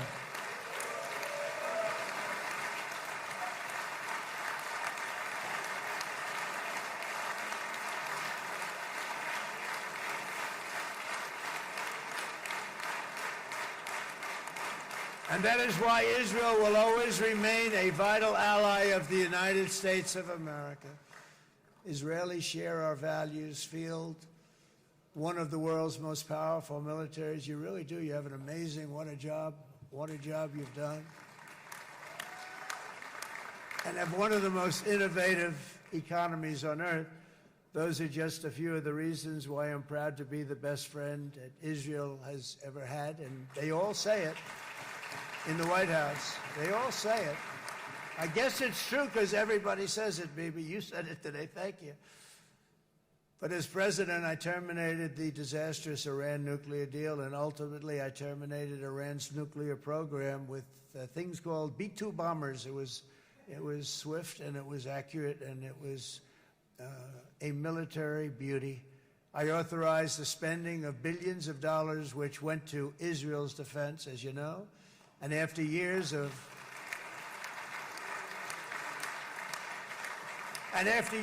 broken promises from many other American presidents, you know that, they kept promising. I never understood it until I got there. There was a lot of pressure put on these presidents. It was put on me too, but I didn't yield to the pressure.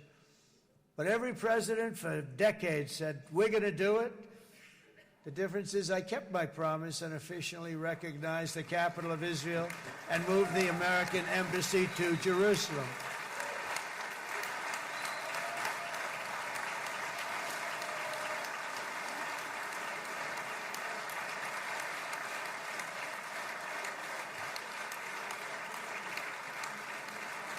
Isn't that right, Miriam? Look at Miriam. She's back there. Stand up, Miriam. Stand up.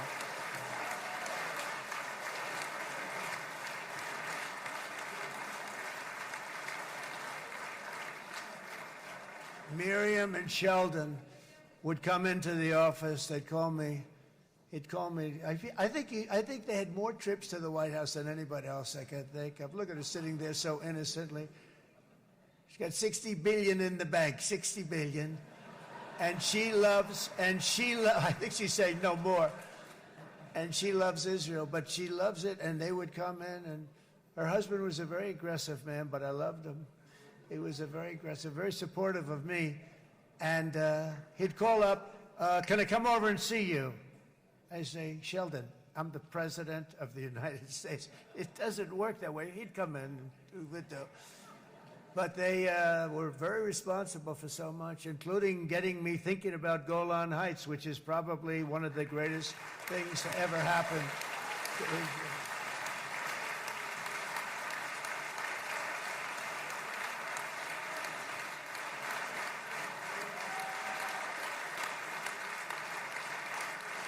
Miriam, stand up, please. She really is. I mean, she loves this country.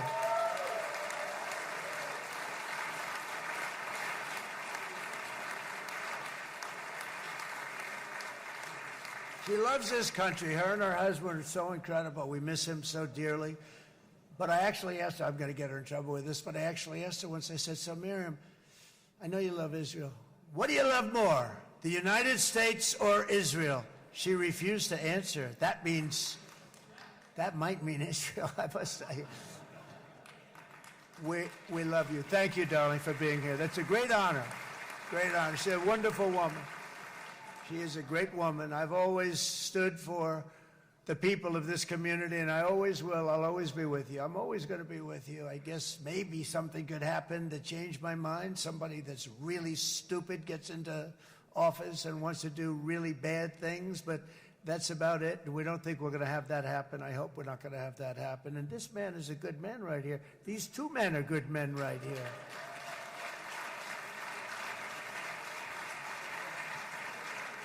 Hey, I have an idea. Mr. President, why don't you give him a pardon? Give him a pardon. Come on.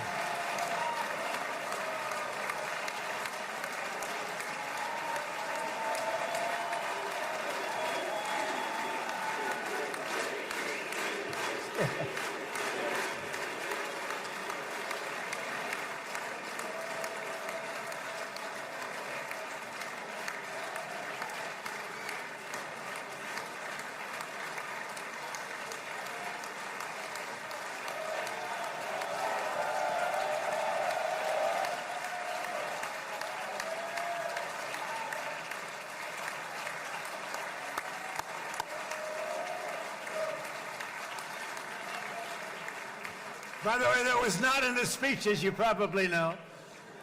But I happen to like this gentleman right over here, and it just seems to make so much sense. You know, whether we like it or not, this has been one of the greatest wartime presidents. This has been one of the greatest wartime presidents. And Cigars and champagne, who the hell cares about that?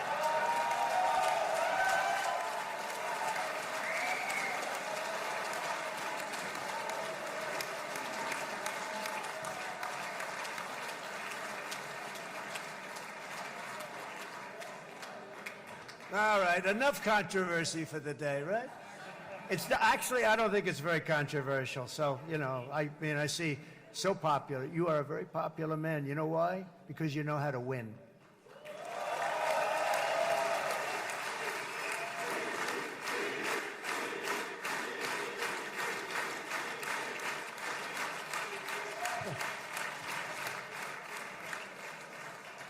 Over the past 2 years, I've met many of the families of the Israelis taken hostage and those that were taken hostage. Unbelievable. I've looked into their eyes. I've seen the worst nightmares of their suffering, but I've also seen something else, the beautiful love of the people, the love of people, frankly, that hold things together, the love that gives you the courage to carry on through thousands of years of persecution and repression and to emerge with the heart of David. It's the heart of David. It's that love that's defeated the enemies of civilization, built this incredible country and this unbelievable economy, and forged one of the great democracies of the world. That is why it's a true honor to stand here today and address this assembly in your ancient and eternal now capital, Jerusalem. I'm proud to have helped in that regard. This city and this nation stand as living proof that a much brighter future for this entire region is truly within our grasp. For thousands of years, Jerusalem has been a home to Christians, Jews, Muslims, and people of all ethnicities and creeds. This is the holy center of the world's three great Abrahamic faiths. I like that too. Adorned, it's the first time I've seen that word in a while. Adorned with their sacred sites and alive with their pilgrims and visitors from every corner of the globe. But here between the Western Wall, the Temple Mount, and the hill called Calvary, people of every faith and background live, work, pray, serve, and raise their families side by side, and they do it with love. This example is just one of the modern miracles that Israel has given to the world. And just in closing, the leaders in this chamber know better than anyone else the challenges of this harmony, and it's been easily won. No, it hasn't. It has not been. It's been so tough, but it has been, some say, a miracle. What you've done is a miracle. Look at your size. Look at your chances when it all started. And if you think about it, you are safer today, stronger today, and more respected today than at any time in the history of Israel. Think of it. People used to say it wouldn't exist. They don't say that anymore, do they? Yet if safety, security, and coexistence can thrive here in the winding alleys and ancient paths of Jerusalem, then surely peace and respect can flourish among the nations of the broader Middle East. The God who once dwelled among his people in this city still calls us, in the words of Scripture, the turn from evil and do good, to seek peace and pursue it. So he still whispers truth into the hills and knolls and valleys of his magnificent creation, and he still writes hope into the hearts of his children all over the world. And that is why even after 3,000 years of pain and conflict, the people of Israel have never given up from the threats of Zionism, from all sorts of threats. You want the promise of Zion. You want the promise of success and hope and love and God. And the people of America have never lost faith in the promise of a great and blessed future for all of us. From the very first day that modern Israel was founded, we have stood together through thick and thin of setbacks, and through victory and defeat, through glory and heartache. We have built industries together. We have made discoveries together. We have confronted evil together, and we have waged war together, and perhaps, most beautifully of all, we have made peace together. And this week, against all odds, we have done the impossible and brought our hostages home.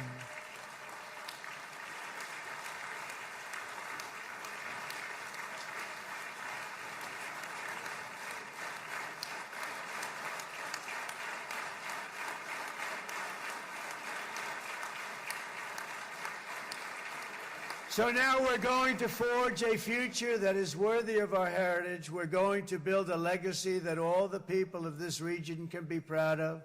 New bonds of friendship, cooperation, and commerce will join Tel Aviv to Dubai, Haifa to Beirut, Jerusalem to Damascus, and from Israel to Egypt, from Saudi Arabia to Qatar, from India to Pakistan, from Indonesia to Iraq, from Syria to Bahrain, Turkey to Jordan, the United Arab Emirates to Oman, and Armenia to Azerbaijan, another war that I just settled.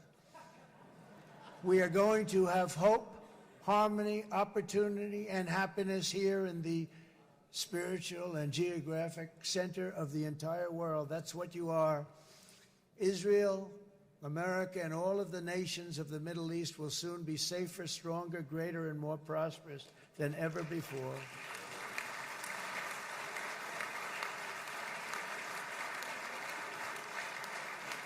And I want to thank you all once again for this exceptional honor. This has been truly an honor. It's seldom that a president is invited to do this. And I love Israel. I'm with you all the way.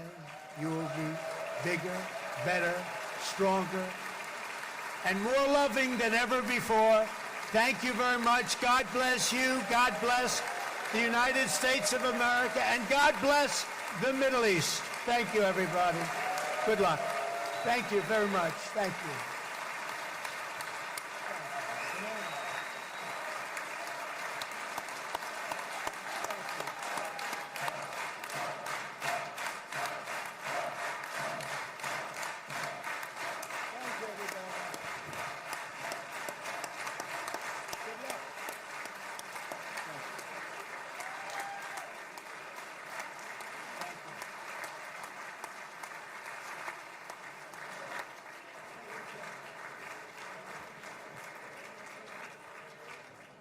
אני מודה לנשיא ארצות הברית של אמריקה על דבריו. חברות וחברי הכנסת, תם סדר היום. הישיבה הבאה תתקיים ביום שני, כ"ח בתשרי התשפ"ו, 20 באוקטובר 2025 בשעה 16:00. חג שמח ובשורות טובות. ישיבה זו נעולה. כבוד הנשיאים וכבוד יושב ראש הכנסת.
קהל נכבד, לא תתאפשר יציאה מהכנסת עד ליציאת פמליית נשיא ארצות הברית מהמשכן.